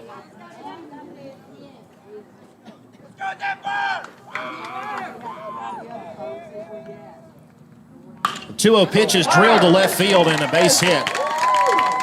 This kid is hitting a hot bat right now. Had a 4-for-4 day against Ridgeland to start out the region series up in Rossville earlier this year. Now 3-for-3 at home against Pickens. He's at first base as Zane Barrow steps Now in. batting for the Bulldogs, number 12, Zane Barrow. Zane yet to have an official plate appearance, hit by pitch and walked. The senior has scored once today.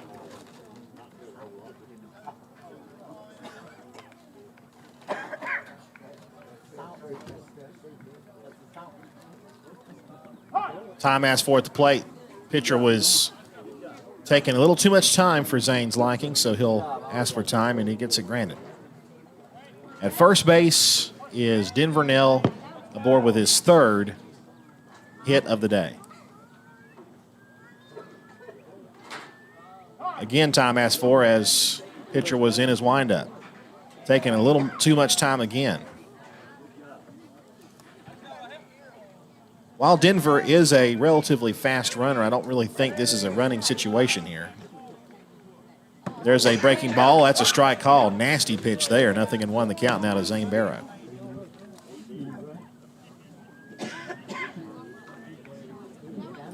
Now Denver gets the lead. He's about 7 or 8 feet away from the bag. Actually more like 10 feet away. Pitch. Breaking ball away. 1 ball and 1 strike. We're about an hour and a half into this game. Moving right along. The only bump was the 2nd inning when Pickens put up 4 and the Dogs put up 7. The 1-1.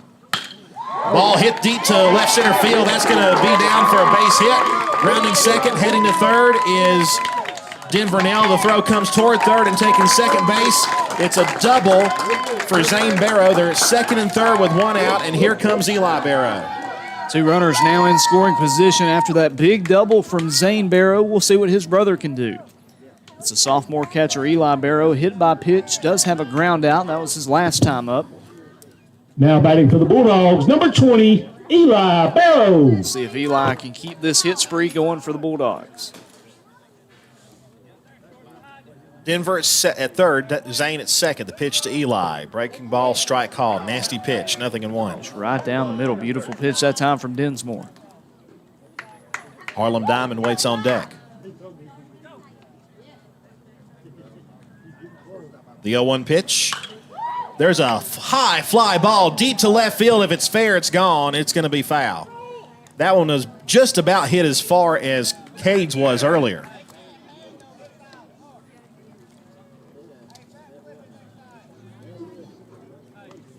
No balls, 2 strikes. A loud strike 2.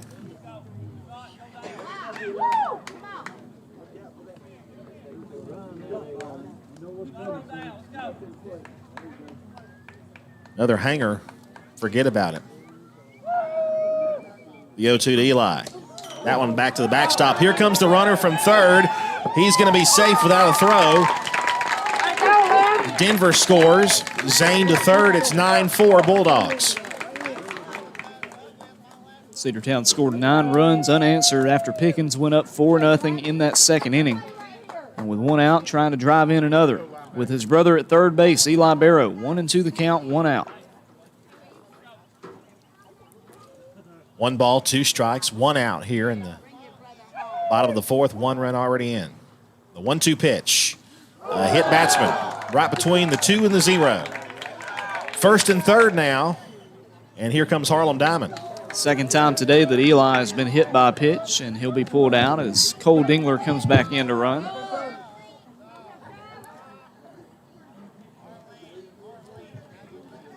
And time called as that might be the day for Dinsmore. Looks like it. The base runners for Cedartown are over there talking with the coaching staff, and the call has been made. They're at the corners with one out and a 9-4 lead for the Cedartown Bulldogs. They have scored in every inning but the first, and we'll take a break and come back. Cedartown Automotive is your one-stop for all your automotive needs. Oil changes, new tires, or tire repair, brake work, tune-ups, air conditioner service, or repair, think of Cedartown Automotive. Cedartown Automotive is a longtime supporter of Cedartown High School athletics here on WGAA.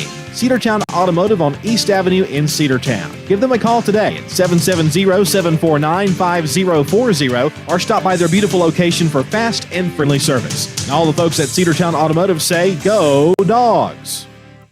Daniels Green Services and Handyman, your best choice for total home renovation or even small projects. 770-862-1240. 770-862-1240. Painting, siding, concrete, windows, pressure washing, flooring, drywall, doors, roofing, electrical, and even lawn care. They're fully insured and will do a great job. Check them out on Facebook, Daniels Green Services and Handyman, your best choice. 770-862-1240. Rocky and Patty Tillery, two Cedartown High School graduates, and they stayed right here in the county and went into business. They employ right at 100 people, and they've been doing that for a long time. Most of their work is from out of the county, but they want to push our youngsters here, no matter what they're doing, Little League, Pony League, high school baseball, basketball, football, and soccer. And that's Polk County Public Service. They appreciate serving you. Coverage of Cedartown High School Bulldogs baseball on the Big AA is brought to you in part by Republican State Representative Trey Kelly of Cedartown. This is Representative Trey Kelly. Amy and I want to wish all the players and coaches a safe and successful season. You've worked hard to represent us on the field, and I'm proud to represent you in the Georgia House of Representatives. Again, this is Representative Trey Kelly, and I want to thank you for listening to the Big AA. Go Dogs! This announcement paid for by State Representative Trey Kelly, kellyforhouse.com. Have you been to Croker's Hardware and Supply lately? Croker's is the place to find everything you need, from boots to fencing, from plumbing supplies to wood and gas stove fittings, everything, even paint and flooring. Whether you're building or repairing, everything you need is right here at Croker's Hardware on East Avenue. Name brands galore right here in your back door. Orca and Yeti coolers and tumblers, case knives, native eyewear, buck stove grills, and more. At Croker's, you can find everything. Go by and see the friendly staff there at 1192 Rockmart Highway. That's Croker's Hardware in Cedartown. Cedartown High School Baseball is on the Big AA.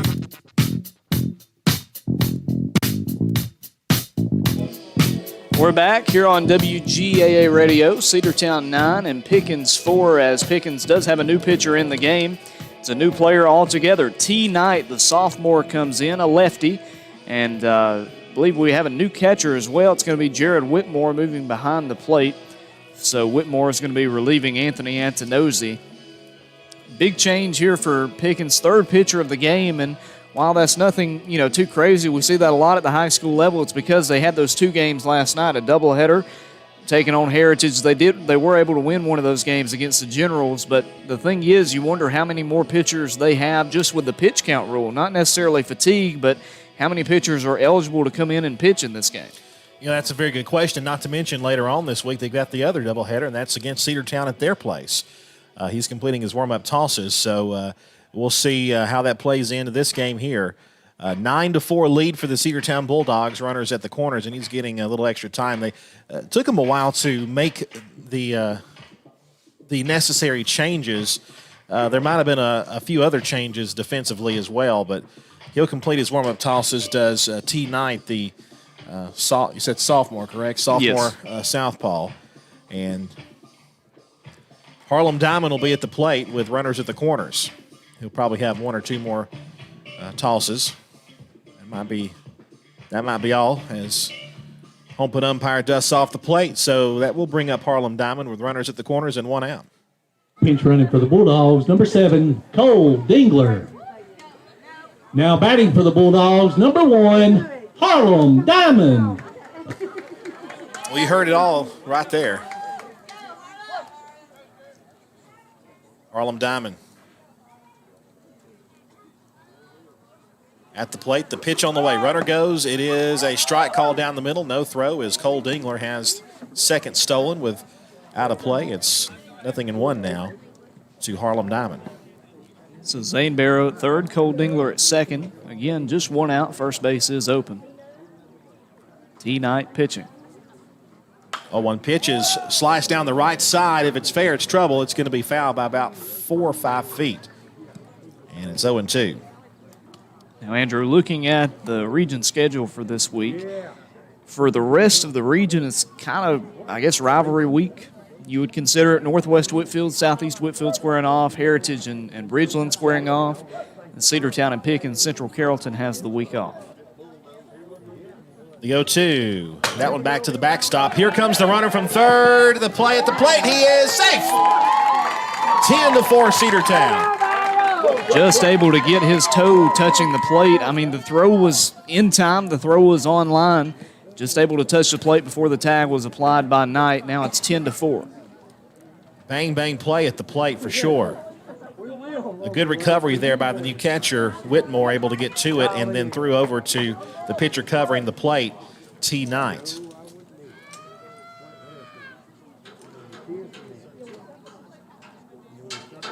The pitch. Hit on the ground to second base. The throw will go to first. He is out. And it's now 11-4. RBI ground out there for Harlem Diamond. Scores Cole Dingler. As you said, now a 7-run game in favor of Cedartown. The Dogs have scored 11 in a row. Now batting for the Bulldogs, number 3, Dylan Cup. Dylan Cup with a double last time up. He scored twice in this game. This is the kind of situation they want for Pickens, is to have Cup with nobody on board. First pitch to him is high and away, 1 ball, no strikes. Dylan Cup, the Mississippi State commit. 1-0 pitch. Just missed inside, ball 2. If you didn't get to join us on Friday for the doubleheader, we discovered that first the 2-0 pitch on the way. Swing and a miss, big cut, and it came up empty, 2-1. We discovered that Dylan Cup and Cade Fisher, the star pitcher for Northwest, play on the same travel ball team. Well, I wouldn't want to play that team. That's the East Cobb team. 2-1. Down low, ball 3. Or was it? Yeah. It is, yes, 3-1.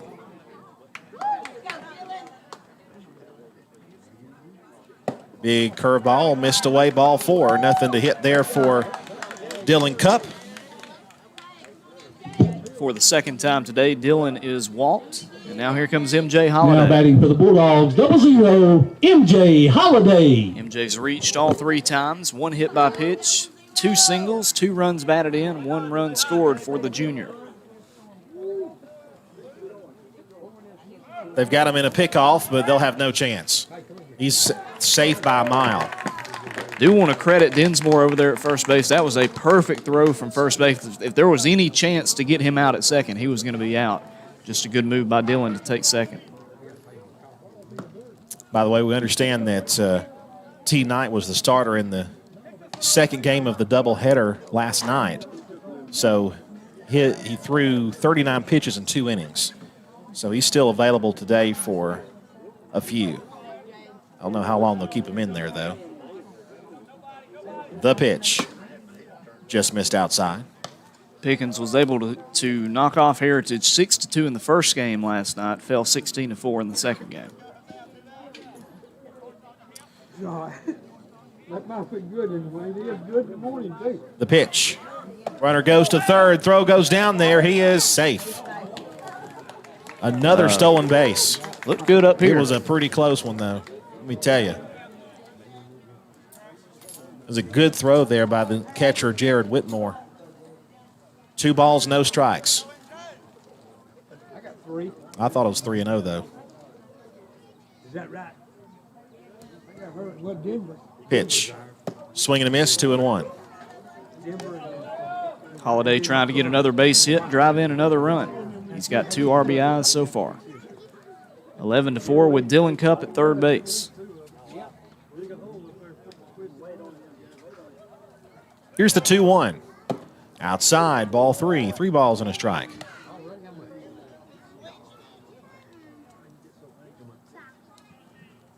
I appreciate it. Thank y'all, ladies. Y'all know I'm fine. Thank you. 11-4. Cedartown has struck for 3 here in this bottom of the 4th. The pitch. Popped up. Right side, first baseman underneath. He's got it. And that is out number 3. But the Dogs put 3 more on the board here in the bottom half of the 4th and lead it by a score of 11-4 over the Pickens Dragons. We'll come back in a moment with more baseball. One of the pillars of a strong community is knowing your neighbors. We believe it's important to know your neighbor. To know that the person down the street selling you your car is the person you'll see grilling with you at the block party. It's important to be a part of a community, and Peach State Ford is proud to be a part of historic Cedartown, Rockmart, and Rome, and even prouder to be rated one of the best in the country in customer service. Nobody knows trucks or people like Peach State Ford. 2076 Rockmart Highway, Cedartown, 866-872-6660. Live Wire Surplus. Stop in today at 546 North Main Street. New items are arriving all the time. At Livewire, they have unbelievable deals on lawnmowers, weed eaters, and leaf blowers. But that's not all. How about your patio? Livewire has top-of-the-line grills, patio tables and chairs, fire pits, and so much more. All fresh off the truck, brand new, still packaged, and priced to sell. Livewire Surplus, 678-861-5021. Take your truck. You're going to need it to load up on the savings. Cedartown High School Baseball is on the Big Double A.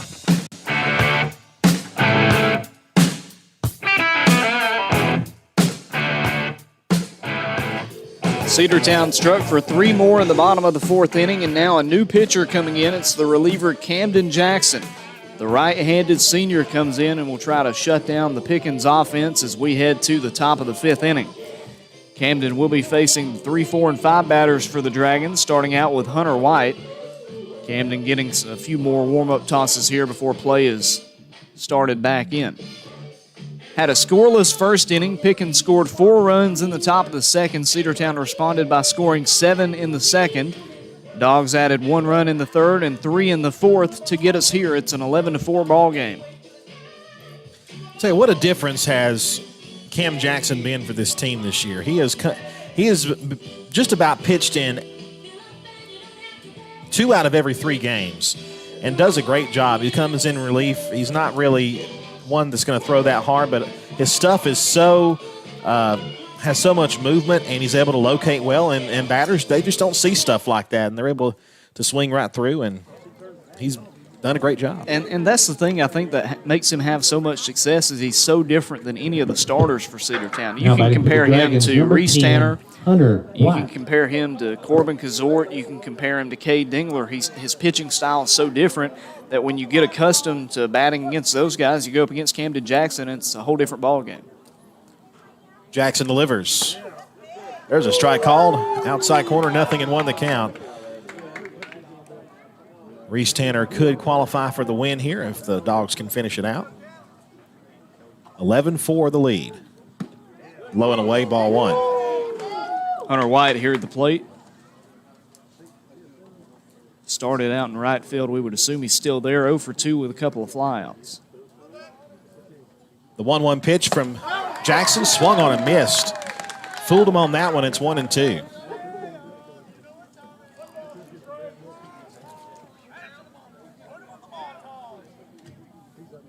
And now a 1-2 pitch coming again.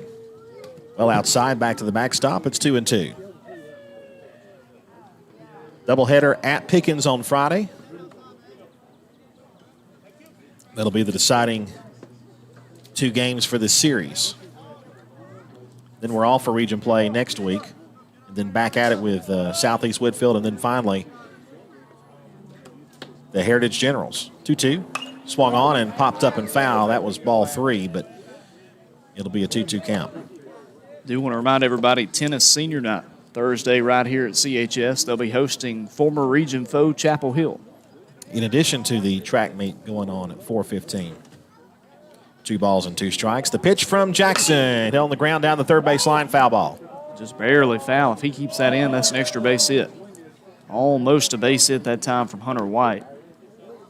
It is foul and stays a 2-2 count.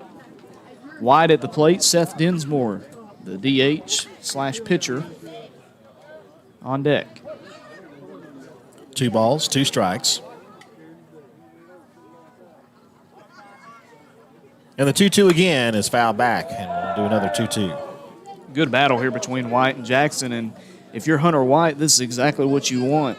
If you're the coaching staff, it's what you want to see, driving that pitch count up, because Jackson, naturally, the reliever, they're not going to go as long as the starter. Right. They're just going to eat up an inning or 2, maybe 3 at the best. Run that pitch count up, and you'll get him out quicker. 2-2. Did he go? I don't know. They're going to check down the line. No, he didn't. 3-2. That was close. Able to check his swing. Able to force a full count here. 3 balls, 2 strikes. Hunter White at the plate. Camden Jackson pitching. 3 balls and 2 strikes. The payoff pitch hits him. So a leadoff base runner. And a fresh baseball will come in from the dugout. Another one comes in as well. That'll bring up, he was pitching, I believe now playing first base, Seth Dinsmore. Dinsmore, the senior, at the plate. Hit by pitch in the 2nd inning, grounded out in the 3rd inning. Leadoff base runner for the first time since inning number 2 for Pickens.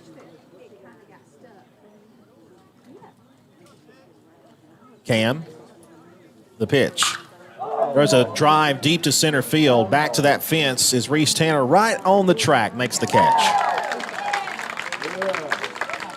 Gave it a ride, but just got under it. One out. And he hit it to the furthest part of the field. If he hits it to any other part of the outfield, it's probably gone. It might be. But a good read out in center field by Reese Tanner to range back and make the catch for the first out. White holds up at first base, and here's Drake Sutton. Started at pitcher. I believe he's now at 3rd base. Jackson with the pitch. Big breaking ball, just missed upstairs. 1-0 the count. Sutton with a pop out and a walk so far today, still looking for his first hit. Pickens hasn't had a hit since that 4-run 2nd inning.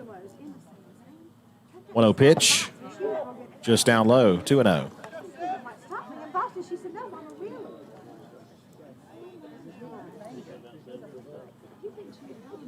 They are playing him to pull. Outfielders around to the left side. There's a throw down to first base. He's back safely. 2-0 the count.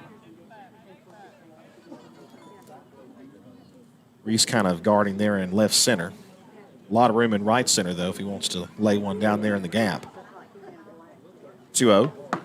Down the middle and a strike called. 2-1. 1 out, 1 runner aboard, 11-4. Cedartown on top. Top half of the 5th inning. Pickens batting. 2-1 pitch, swing and a miss. And it goes to strike 2. 2 balls and 2 strikes. Drake Sutton, the pitcher and infielder, here at the plate. Jared Whitmore on deck.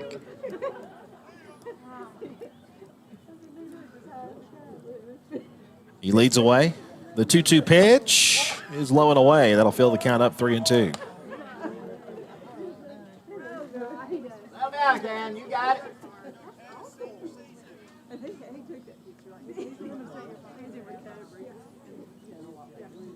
3 balls, 2 strikes. The pitch. Swing and a miss. That's out number 2. A strikeout for the senior, Cam Jackson. Movement on that pitch, and it fooled Sutton for the 2nd out. That'll bring up Whitmore, the catcher. Hunter White led off the inning, getting hit by a pitch, working it to a full count. He's at first base. And Whitmore now 1 for 2 on the day. He comes up to the plate. A run scored for the senior catcher. He'll try to keep this inning going.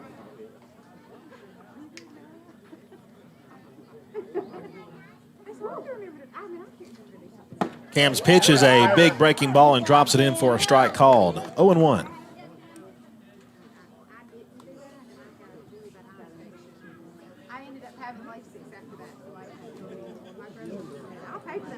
Cam with the 0-1 pitch. Swing and a miss. It's 0-2.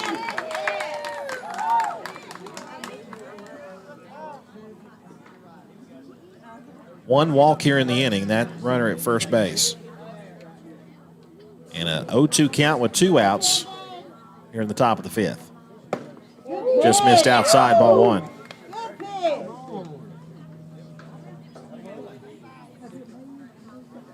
Down, Cam. You got it. 1-2 as Cam checks the runner, gets the sign. Here we go.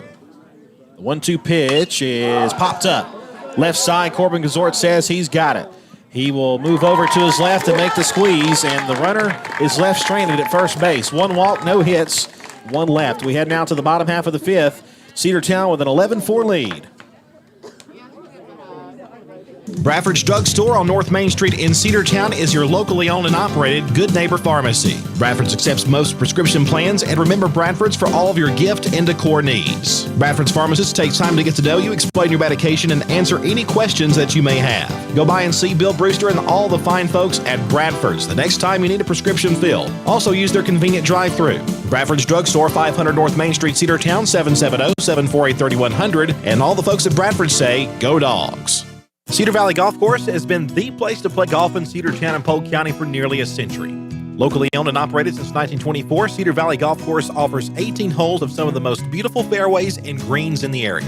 Cedar Valley Golf Course is a proud supporter of the Cedartown High School Bulldogs and the greater Cedartown and Polk County region. Call for tee time 770-748-9671, located just south of Cedartown at 1811 Buchanan Highway. Cedartown's original golf course, Cedar Valley Golf Course. Cedartown High School Baseball is on the Big Double A.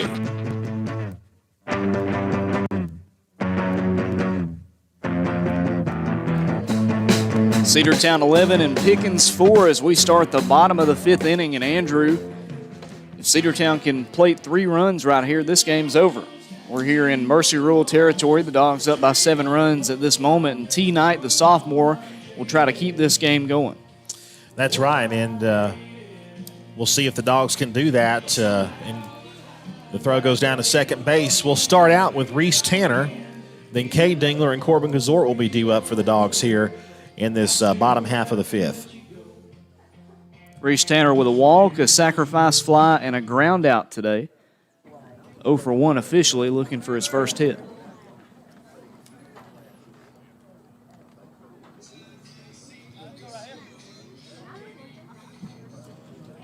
Reese Tanner will lead it off here as he gets ready to go. Now batting for the Bulldogs, number 2, Reese Tanner.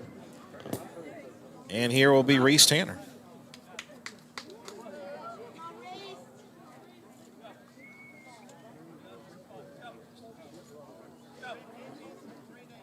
The third pitcher for the Dragons, T. Knight, in his second inning. The pitch. Fastball inside. 1-0 the count now to Reese Tanner.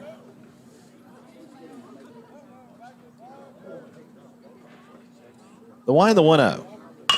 High chopper up the middle. Shortstop cuts it off, throws to first, safe. Infield single for Reese Tanner. And a good job over by the shortstop to even field at that time, but the speed of Reese Tanner getting him aboard. Leadoff base runner for the Bulldogs in inning number 5. Now batting for the Bulldogs, number 8, Cade Dingler. And as you heard, Cade Dingler will be it. Cade 1 for 3 with a single and a run scored. 11-4, Cedartown on top. Swung on and popped up. That's going to fall behind the netting. Nope. No, he caught it. Right on the edge. It was out of my view. And that is out number 1, a pop out by Cade Dingler. Good job getting back there and making the catch by Whitmore, the catcher. One away, runner at first base is Tanner. 10, Corbin Gazort. You heard him, Corbin Gazort up to the plate. 0 for 2 with a pair of strikeouts. Did earn a walk and a run. The pitch. Runner goes. It's outside. The throw goes to second. He is safe. Throw was on target that time, just too late from Whitmore. Pitch was a strike. was a ball, 1-0 the count. You're right, it was 1-0, beg your pardon. 1 ball, no strikes, the pitch. That one missed away. Is that a balk? Yeah, it's a balk. So Reese Tanner moves up 90 feet. He's now at third base with 1 out.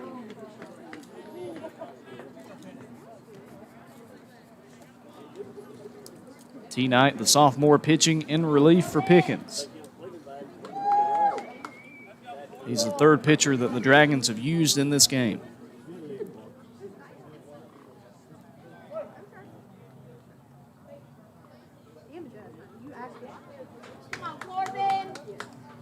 Corbin Gazort with a chance to pitch. That's outside. 2-0 the count, 1 away as Cade Dingler popped up in the last at bat. Reese Tanner, who started out this inning with a base hit, he's at third. The 2-0. Hit on the ground, a shortstop. The play will come to the plate. He is out. A high tag applied there by Jared Whitmore, and Reese Tanner is tagged out. It's out number 2.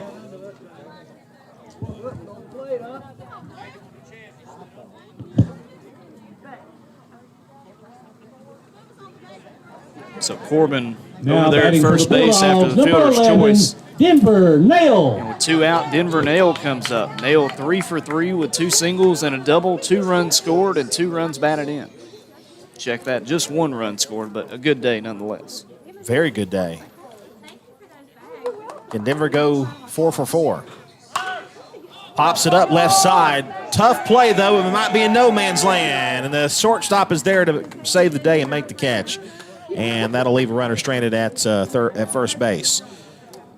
1 left here in the bottom of the 5th. We head to the 6th, an 11-4 game. Cedartown Automotive is your one-stop for all your automotive needs. For oil changes, new tires, or tire repair, brake work, tune-ups, air conditioner service, or repair, think of Cedartown Automotive. Cedartown Automotive is a longtime supporter of Cedartown High School athletics here on WGAA. Cedartown Automotive on East Avenue in Cedartown. Give them a call today at 770-749-5040 or stop by their beautiful location for fast and friendly service. And all the folks at Cedartown Automotive say, go Dogs! Daniels Green Services and Handyman, your best choice for total home renovation or even small projects. 770-862-1240. 770-862-1240. Painting, siding, concrete, windows, pressure washing, flooring, drywall, doors, roofing, electrical, and even lawn care. They're fully insured and will do a great job. Check them out on Facebook, Daniels Green Services and Handyman, your best choice. 770-862-1240. Cedartown High School Baseball is on the Big AA.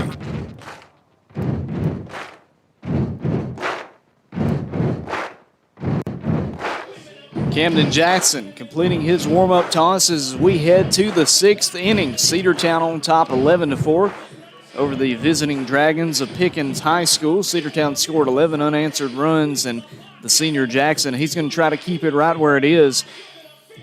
Zane Barrow jogs out late. He's playing first base for the Dogs. Jackson going to be facing the bottom third of the order for Pickens. 7, 8, and 9 batters, starting out with the freshman Ledbetter. Trace Ledbetter a walk and grounded into an inning-ending fielder's choice in this game. He has a run scored. Now batting for the Dragons, number 15, Trace Ledbetter. Logan Maddox, Andrew Carter with you here at CHS on WGAA Radio. Cam Jackson almost ready to throw it in, and here we go. There's a ball hit in the air to left field. Harlem Diamond over there, he calls for it. He's got it. 1 pitch, 1 out here in the 6th. Nice swing that time from Ledbetter. Just too much air under that one. Flies over enough for Harlem Diamond to make the catch for out number 1. Looks like we're going to have a pinch batter here, as normally it would be Parker Rhodes out in left field coming up, but we'll see. And it will be a new batter for the Dragons, number 24, the freshman Tyler Payne coming in.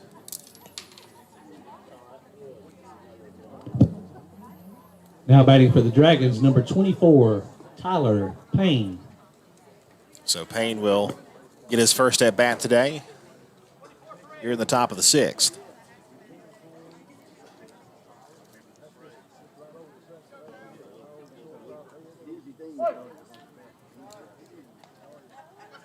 Cam Jackson in his second inning throws one outside, 1 ball, no strikes. Pops away from Eli Barrow as well. The on-deck batter for Pickens will come in and pick up the ball. Head back to the dugout. That's James Tilley. Guess what happens in 2 days? What's that? Braves baseball. I knew it. I just wanted to hear it. Can't wait to see it. 1-0 pitch. That one hits him off the back of the back of his jersey, and he'll be over at first base.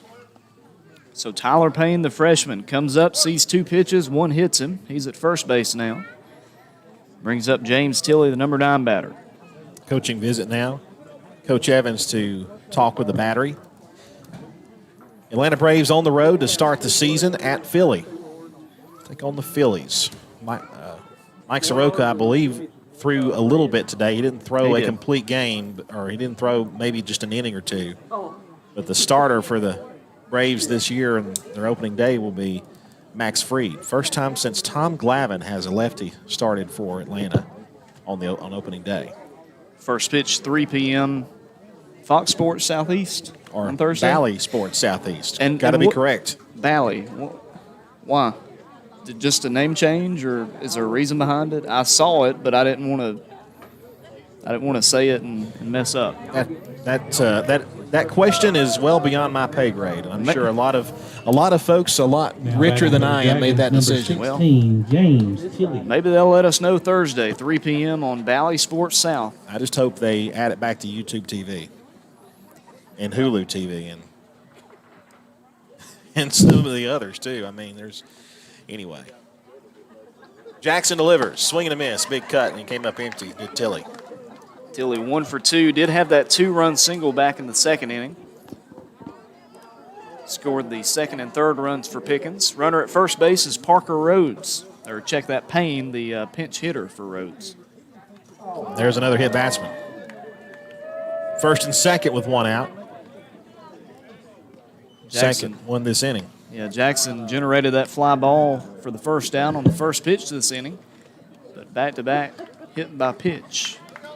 2 runners aboard with 1 out, and we're back to the top of the order. Connor Schaus. The freshman Schaus steps in. 1 for 2 with an RBI hit in the second inning. Pitch is low and away, 1 ball, no strikes. Cam may be reaching the limit of his pitch count. 1-0 the count. The pitch on the way. That missed away, ball 2. Eli able to stay in front of it, kept the runner from moving over from second to third. Remember, Cedartown heading up to Jasper on Friday for a doubleheader at Pickens High School. First pitch right now scheduled for 5:30 on Friday. 2-0 pitch, off-speed pitch, took something off, and he didn't get it, swung through, and it's 2-1.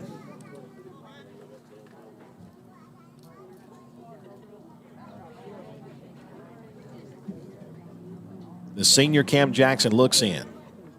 The 2-1 pitch, breaking ball, popped up. Good pitch there, thrown there, and the catch will be made by the second baseman, Denver Nell, out number 2. A perfect pitch there, and he got to swing at it and popped it up. So now 2 out. 2 runners still aboard, first and second are Tilley and Payne, and here comes Anthony Antonozzi.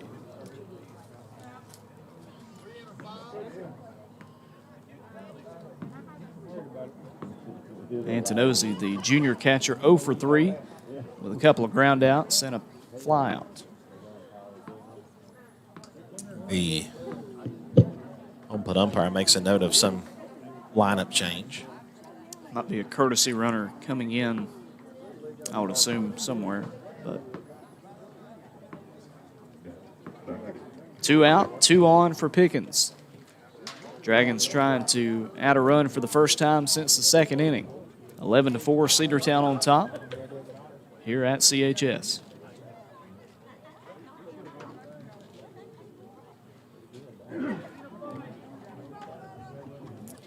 Now we can move on with play here.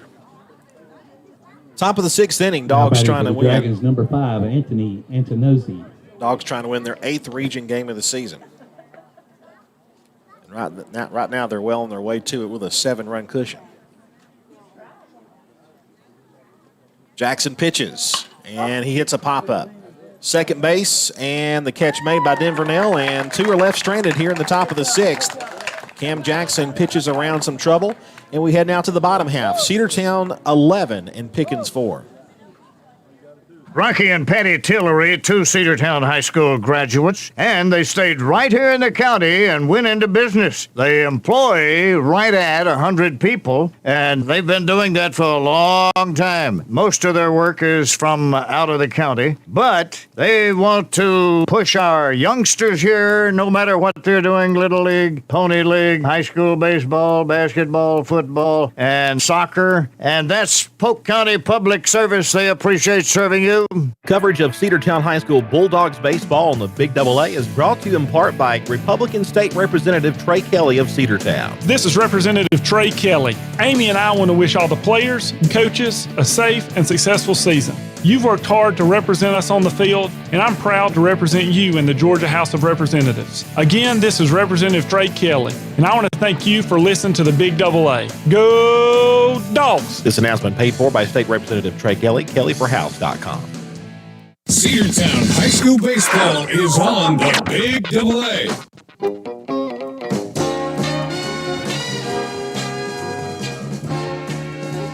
New pitcher in the game for Pickens checking in. It's the 5'6" freshman, Tate Hales. Another lefty in for the Dragons. He'll try to shut down the Bulldogs here in the bottom of the 6th inning. Cedartown on top 11-4 here on the Big AA. He's completing his warm-up tosses here. We have a few throws. Probably a few other defensive changes as well for the Pickens Dragons, so he'll get a few extra times, and the home plate umpire gives Coach Johnson a rundown of those changes. Next week is spring break, and it actually falls pretty good for Cedartown as it's spring break for Cedartown. They will be playing in the Battle for Bartow Classic.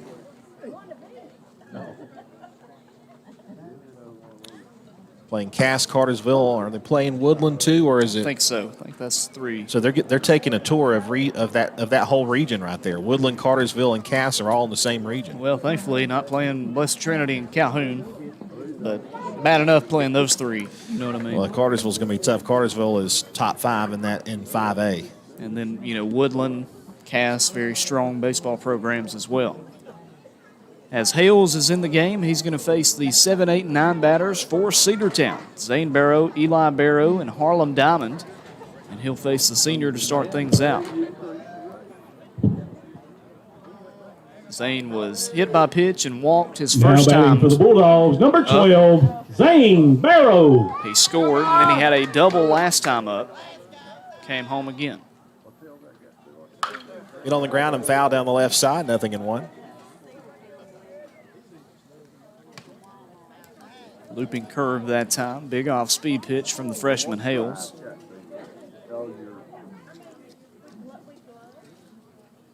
The 0-1. There's a ball hit to center field and a base hit. And he'll be at first base with a leadoff single here in the 6th. 2 for 2 now as Zane Barrow, a single and a double, and here comes his brother Eli Barrow. Eli is still looking for his first base hit. He's been hit twice today. And never mind, Eli's not going to be batting. It's going to be Cole Dingler. Now, Cole has caught before. Pinch hitting for the Bulldogs, number 7, Cole Dingler. I wonder if Cole comes in to catch later. I'm not sure if they will. I mean, it might just be that he re-enters the game here. So it'll be Cole's first at bat today. They'll throw down to first base, and Zane is back safely.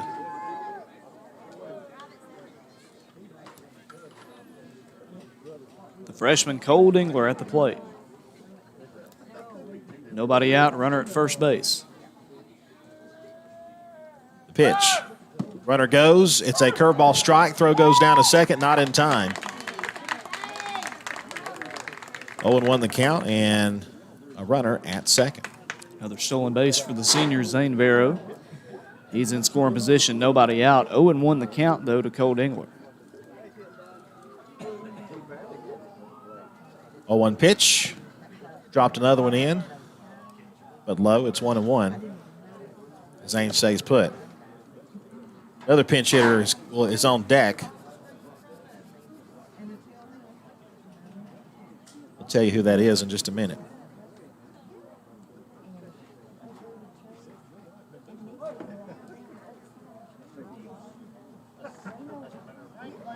One pitch. There's a fly ball deep to left field. Back to the fence. It'll be caught there and left. The throw will come in. He just got underneath it. And Cole Dingler hit it hard, but it's out number one. Good swing that time from the freshman. Gave it a ride, but right to the left fielder out there.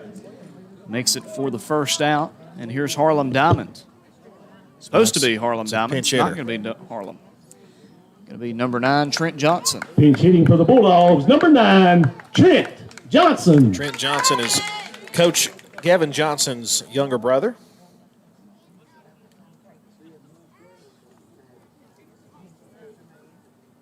Pitch on the way, big curveball. It is outside. 1 ball, no strikes. Do apologize. Our center field camera the battery has died on it, so we're over to one camera. 1-0 the count.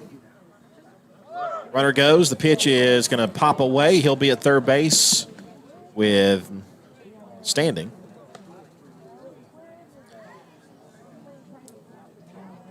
Two balls, no strikes.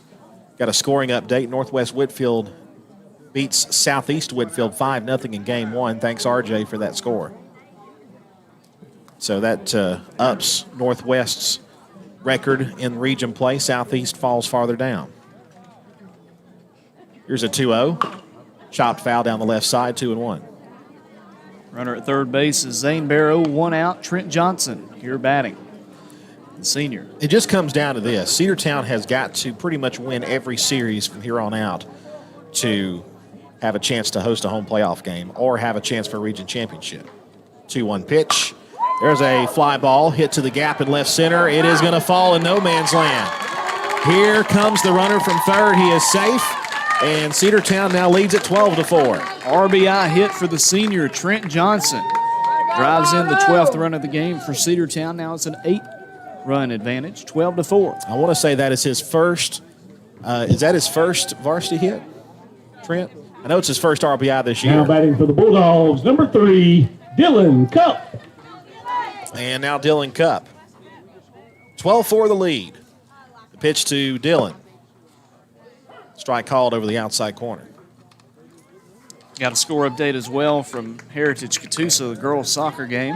Cedartown falls 7-0 against a good Lady General squad. Here's the 0-1. Curveball hit back to the circle. It gets off of him, and everybody's going to be safe.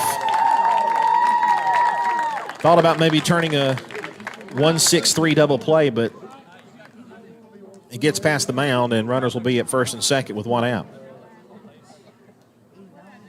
Another pinch hitter here. Instead of MJ Holiday, it's going to be Xavier Holiday. The freshman checking in for his brother.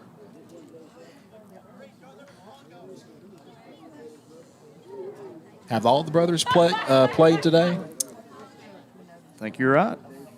Cole Dingler played. Xavier Holiday has played. Trent Johnson. And obviously Eli and Zane Barrow. So normally in the starting lineups. Four sets of brothers on this Cedartown team, and they all got playing time today.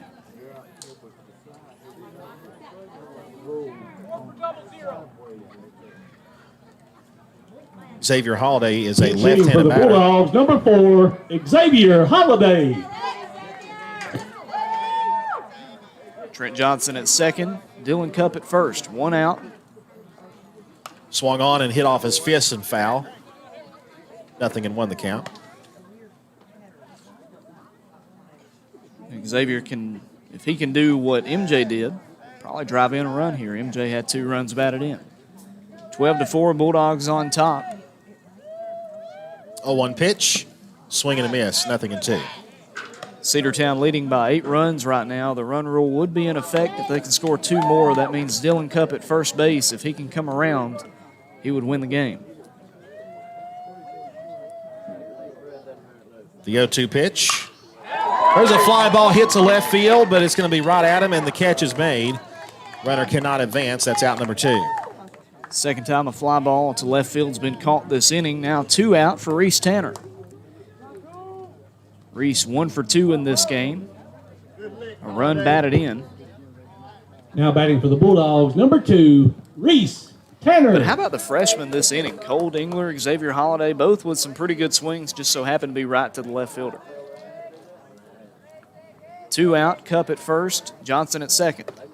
Big breaking ball. It's ball 1. A bit high that time from Hales. Tate Hales, the freshman for Pickens, on the mound. The pitch, hit on the ground and foul down the right side. 1 ball, 1 strike.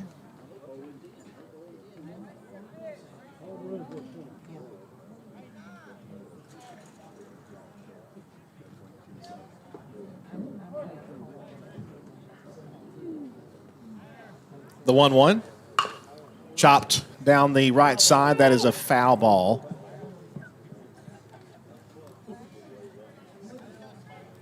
Count goes to 1-2.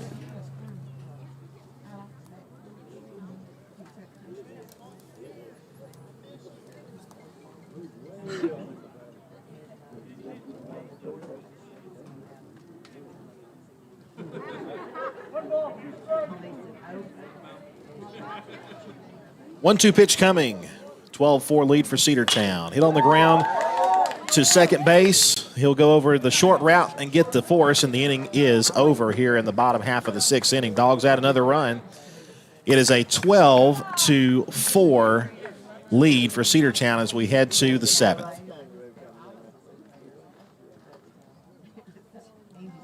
Are you ready for steel equipment, that is? At Croker's Hardware in Cedartown, we've got all the steel equipment. Blowers and shredder vacs, chainsaws, augers and drills, trimmers and brush cutters. We're very proud to be a retailer for the steel product line. As an independent dealer, we can provide many services that the big box chain stores just can't match. Our friendly and knowledgeable staff is always ready to help you select the equipment that meets your specific needs. So call Croker's for a steel today. That's 770-748-4842 to learn more about steel in Cedartown.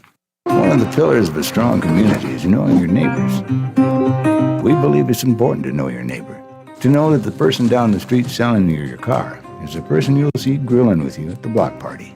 It's important to be a part of a community, and Peach State Ford is proud to be a part of historic Cedartown, Rockmart, and Rome, and even prouder to be rated one of the best in the country in customer service.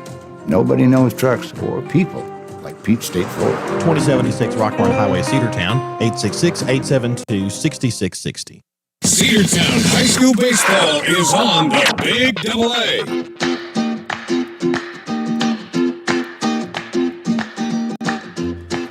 Top of the 7th inning, and Camden Jackson will try to close things out for Cedartown. 3 outs left for the Pickens Dragons as CHS is on top 12-4. Pickens scored those 4 runs in the top of the 2nd inning. Cedartown has scored 12 runs since. Starting for the Dragons, number 10, Hunter White. And Hunter White will start things out for Pickens here in the top of the 7th. Cam delivers. Swing and a miss on another breaking ball. 0-1 the count. White 0 for 2 in this one. Got hit by pitch his last time up in inning number 5. Other than that, a fly out and a pop out. 0-1. Just missed. Must have been a bit high that time from Camden. Evens up the count, 1 ball, 1 strike. I suppose. Denmore and Sutton also due up this inning. 1-1 pitch. Another hit batsman. He's been hitting back-to-back at bats, and White heads down the line. He's at first base.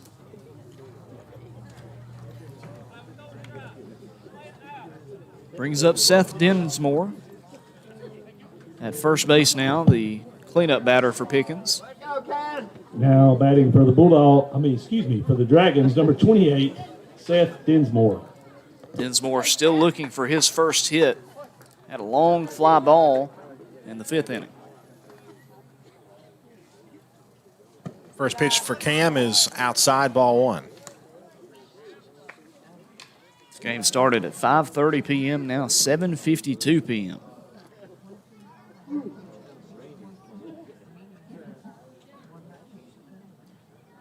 What a pitch. Fouled away to the right side. 1-1.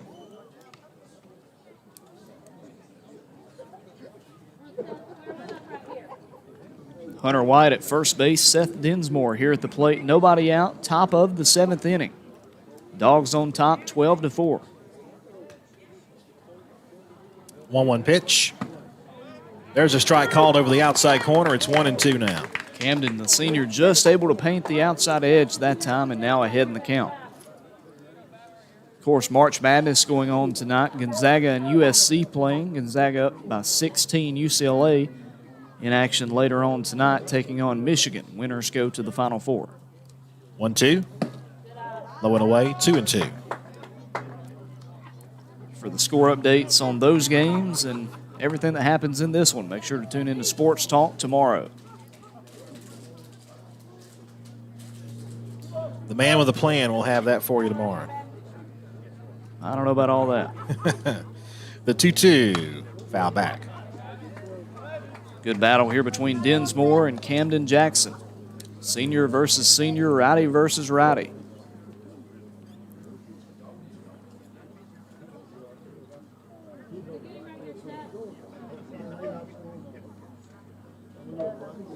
Jackson gets the sign. Runner leads away from first. 2-2. Line drive past third, base hit. Cut off in left field. The throw comes toward third. No play will be made. Runners are at the corners with nobody out. White comes all the way around from first base. He's at third now. Dinsmore holds up at first. Hot shot over there around third base. Probably a play that Corbin Kazort could have made, just not able to get there. It was hit really hard, but the line drive, that's a play he normally would make. You're right. Now batting for the Dragons, number 7, Drake Sutton. Now Drake Sutton with runners at the corners and the Dragons trying to play a little comeback here. All 4 of their runs coming in the 2nd inning. Pitch. There's a fly ball in the infield. Catch is made there by Dylan Cupp, 1 away. P6 retires the first batter here in the 7th inning. That's Drake Sutton. Runners at the corners now with 1 out. Double play, a possibility for the Dogs as Jared Whitmore Now batting for steps the in. Dragons, number 26, Jared Whitmore. Whitmore, the catcher, here at the plate. Dinsmore at first base and Hunter White at third. 12-4. Cedartown on top with 1 out. There's a fly ball hit to left field. That'll be down for a base hit. 1 run's going to score. They go to second base. He's out at second. 2 away. What a throw from center field by Reese Tanner. It's 12-5, but put an out on the board, and the bases are, there'll be a runner on first. RBI, yeah. It's first and second. RBI hit there for Whitmore, drives in the Now 5th batting run for of the game. Dragons, number 15, Trace Ledbetter. Now 12-5, Cedartown on top, and Ledbetter comes in with 2 out. Pickens down to their final out. Bounced up there, 1 ball, no strikes. Dinsmore was trying to hustle from first over to second. Reese Tanner picks him off, gets him out at second base.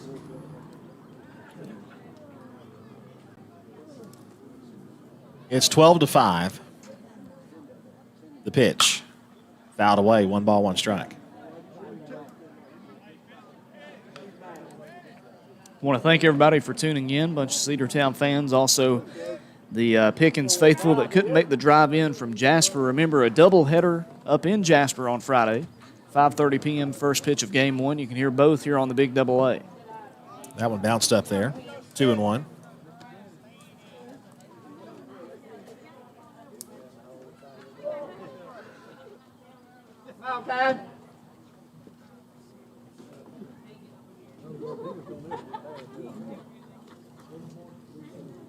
Cam delivers. It's outside, 3-1.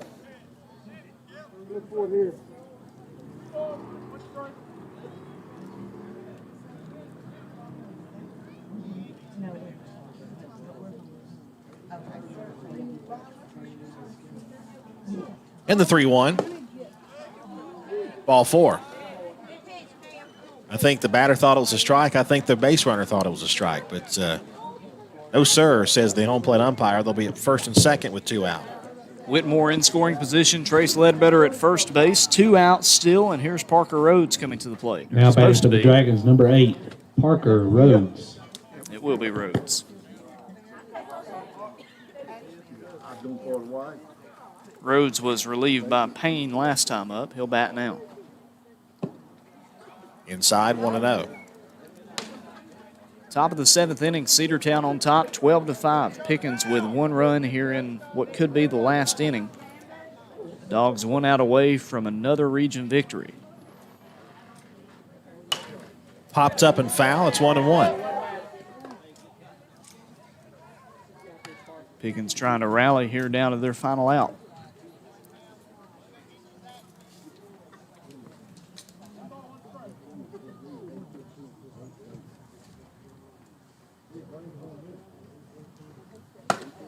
Just missed outside, 2-1.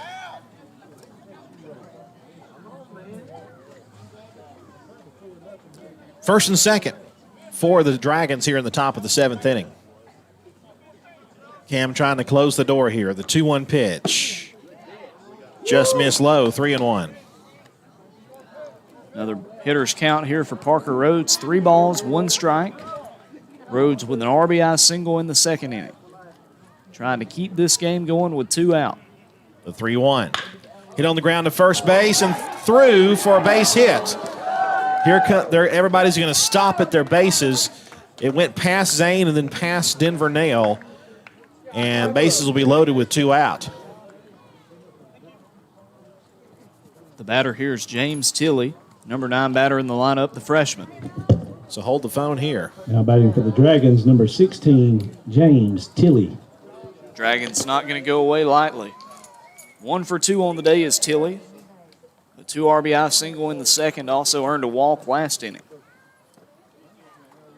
Did have a pop out. Bases loaded, 2 outs. Dogs trying to get that final out here. Cam Jackson with a pitch. Swing and a miss. 0-1. Jackson, the senior, has allowed 1 run here in the 7th. Otherwise, he's been perfect in this game. First run, I believe, one of the first hits since the 2nd inning. The 0-1. Low. You're right, Pickens. The only innings they were able to get any hits, the 2nd inning and this inning. 1 ball, 1 strike. Foul back, and now Pickens down to their final strike. It's 1 ball and 2 strikes with 2 outs. And we'll see if the senior can finish this one up.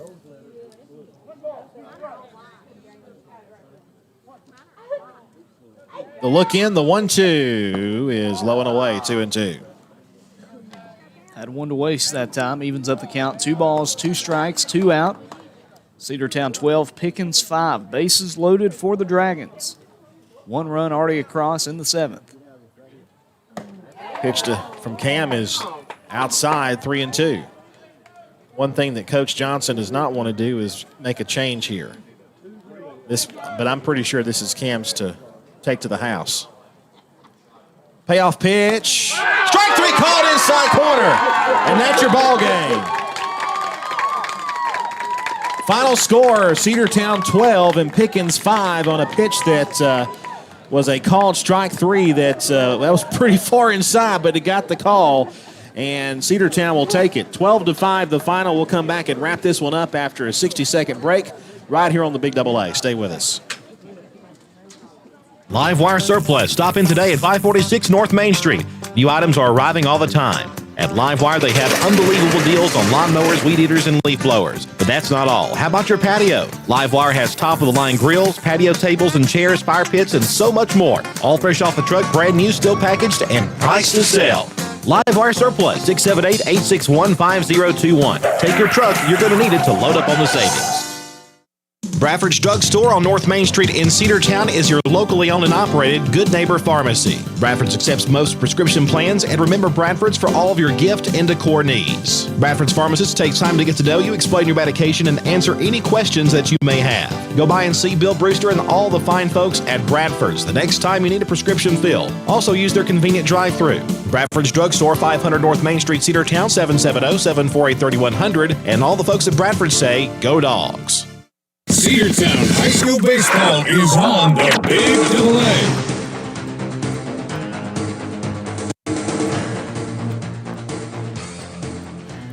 A. Welcome back. Your final score, Cedartown wins 12-5 over the Pickens Dragons. And the Bulldogs pick up the win and now go to 8-2 in region play. And the Cedartown Bulldogs right there at the top in region standings right now. Yeah, Cedartown hanging in there and trying to keep it alive, the chances to host a playoff series, get the big first win over a Pickens team that's scrappy. This is a Dragon squad that's very talented. They're young, and you can never overlook a team like this. It's always good to get that first victory in the region series so you don't have to battle back and sweep them to win the series on Friday. The Dogs only having to win one of the two on Friday to win the series. It's going to be in Jasper at Pickens County High School Friday starting at 5:30 p.m. Make sure to join us if you can't make the drive. But, Andrew, you got the final stats for tonight. Yeah, we're going to go down there. The stats haven't been entered in for the bottom of the seventh into Game Changer, but I will tell you that we did that there was one hit in that inning, wasn't there? I'm thinking in the bottom of the seventh. Yes, 2 hits. 2 hits. So, 3 hits. So Sorry, 3 hits. Kept so seeing more. It was five runs on 7 hits and 2 errors for Pickens. Cedartown with 12 runs on 11 hits and 1 error. How about for the Cedartown Bulldogs? Dylan Cupp had 1 hit today. He's scored 2 runs, had 3 at-bats. He walked twice, 2 of those intentionally. MJ Holiday went 2 for 3 with a couple of hits. 1 run scored, 2 RBI for him. Xavier Holiday, who batted for him late in the game, went 0 for 1. Reese Tanner, 1 for 3 with an RBI and a walk. Cade Dingler, 1 for 4 and a run scored for him. Corbin Gazort was 0 for 3, but he did score a run, had 1 walk. He struck out twice. Denver Nell, how about him? He was 3 for 4 on the day, 2 RBI, and 1 run scored for the Bulldogs' second baseman. Zane Barrow went 2 for 2, 3 runs scored, 1 walk, no strikeouts for him. The catcher, Eli Barrow, only had 1 official at bat. He did not have any hits, but he was hit by a pitch twice tonight. Cole Dingler came in late for him. He scored 2 runs. He was walked his 1 time up. He did have 1 at bat. Harlem Diamond today was 0 for 3, but he did have an RBI and 1 run scored. And then Trent Johnson, who came in to pinch hit toward the end of the game, he goes 1 for 1 with an RBI for the young man, and that's how the Dogs get to 12. 12-5 the final score. Cedartown with a great game, able to go to 8-2 in region play, and a key doubleheader for the Bulldogs on Friday as we head up to Jasper, up in the beautiful North Georgia mountains to take on these Pickens Dragons once again at their place. Well, this is a Pickens team that lost series to Northwest Whitfield and Central Carrollton, but they took 1 of the 3. If Cedartown can sweep them, then they would have a leg up on Northwest Whitfield in the region standings despite losing that series to the Bruins. We'll see how it goes. It's going to be a big doubleheader, just as big as the win was today for Cedartown. We'll see how it goes Friday, 5:30 p.m. first pitch in Jasper. It's going to be fun. These Bulldogs are playing well right now, and we will have those games for you. We'll be at Pickens for those for Game 1 of the doubleheader, 5 or 5:30. We'll get that straightened out. And then the second game following immediately after that. Another late night in North Georgia this Friday, but we're glad to be there for it. Next week, Cedartown will be in the Battle for Bartow Classic, playing some tough Bartow County teams, including the Cartersville Purple Hurricanes in one of those games. So we'll have those, of course, for you next week. It is spring break next week as well for Cedartown. Be sure you tune in tomorrow morning. Logan Maddox will have the wrap-up of this game and other sports around the area for Cedartown, and also some final scores of some of those Elite Eight games that are finishing up today. looking forward to that. Logan, final thoughts about tonight? Big win for the Dogs, just what they needed. Good way to bounce back and maybe forget a bit about that Northwest Whitfield series. And we'll see how they do on Friday. Indeed. For Logan Maddox, I'm Andrew Carter. Remember, where the Dogs play, you'll hear them on the Big Double A. Thanks so much for joining us for Cedartown High School baseball right here on the home of the Dogs, the Big Double A, 106.1 FM and AM 1340. We'll see you next time.